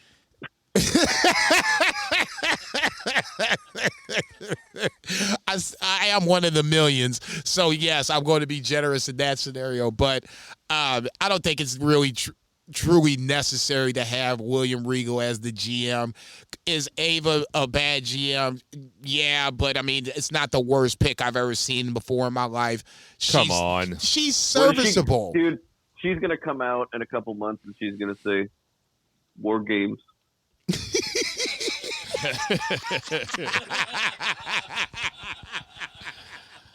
Wah, wah, wah, wah.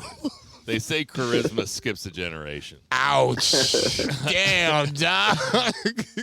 Kabuki Warriors are on this. Tony D'Angelo is your new number one contender with the return of Trick Williams.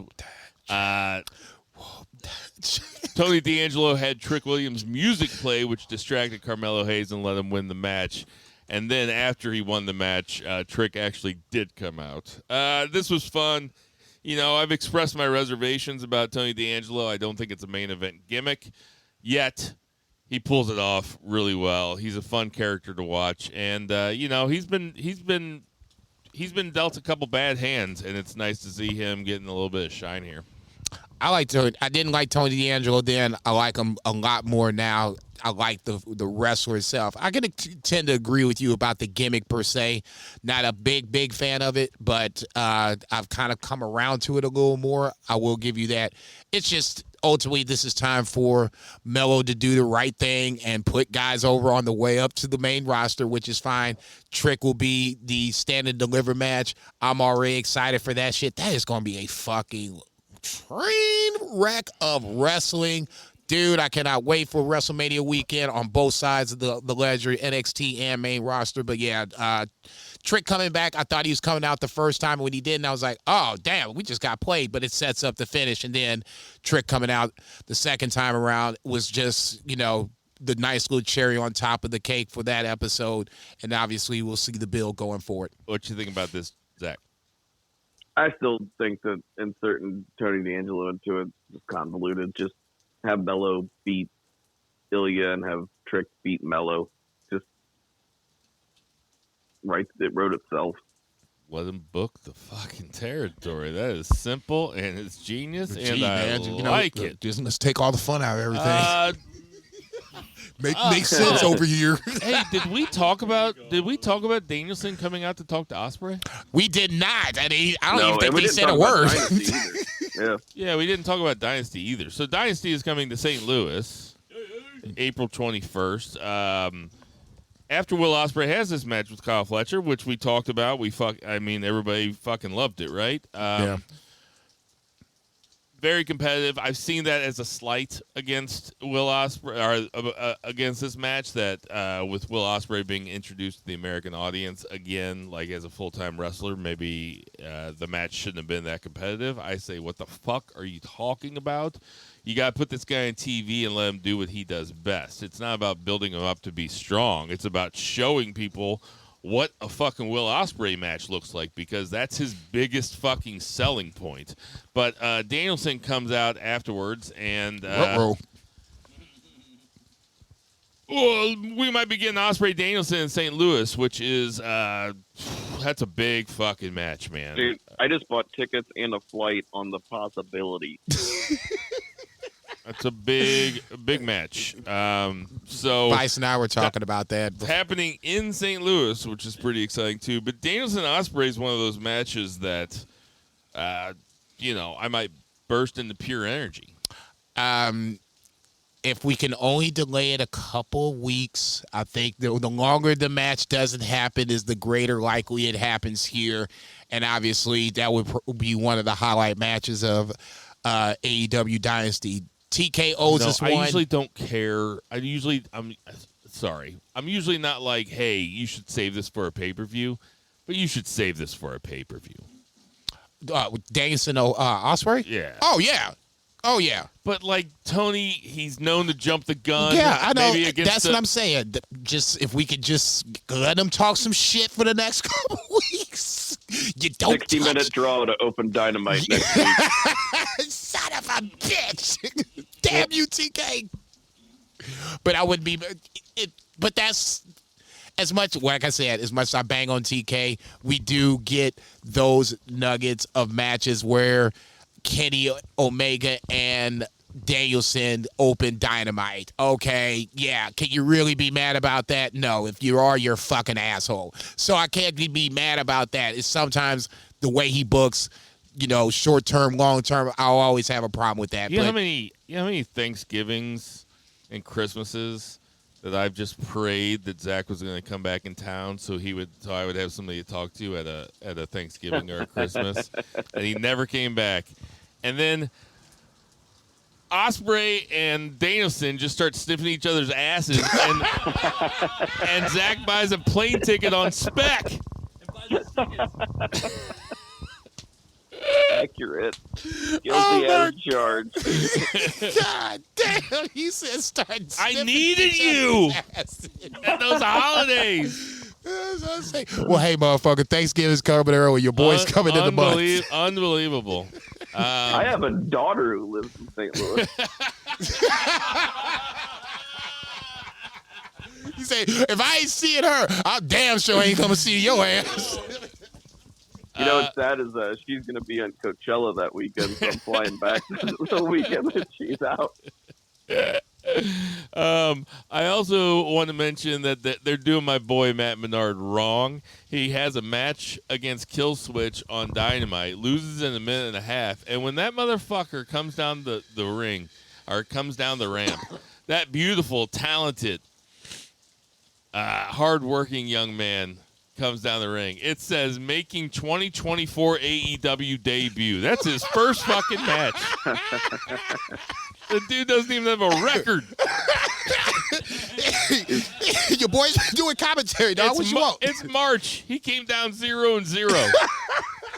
Malachi Black wrestled more than him this year. Yeah, man. Oh, shrapnel all over the place. Queen Aminata has had 43 televised matches in 2024. Stop, motherfucker. Just stop it. I'm going to ask you to refrain from this nonsense. She's wrestling twice a collision. Matt Menard's 0-0. On the same night, so she really is wrestling twice. Yeah, I know. She probably was. And she brought a dessert.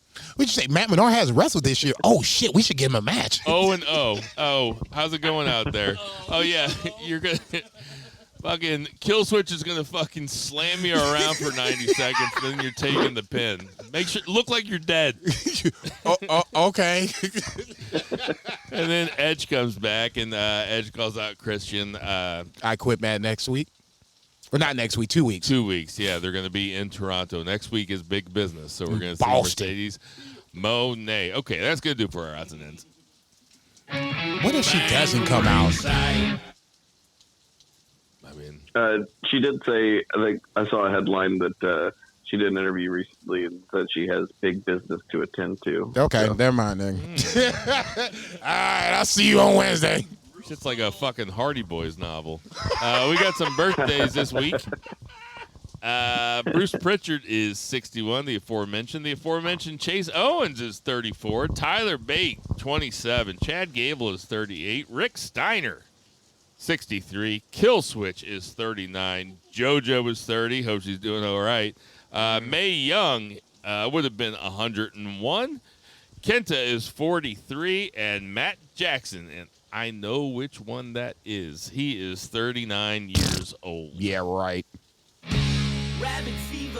Hey everybody, we know there's tons of podcasts to listen to, so we appreciate you guys listening to our podcast. For Tender Mahal, that's Joey O'Farrell, Wrestling at the Grandel, March 24th. Check. For Brett Jagger, for Check. Ludacris, Check. for Murray the Murray Man, Murray. Check. For Vice. Check. For Patriot Pat. Patriot Pat. For Check. Two Beer Zach Bowman. Check. For the family, for Jason Cornelius Check. Bell. Give me I 12 am bitches. Bill Beggy. Check.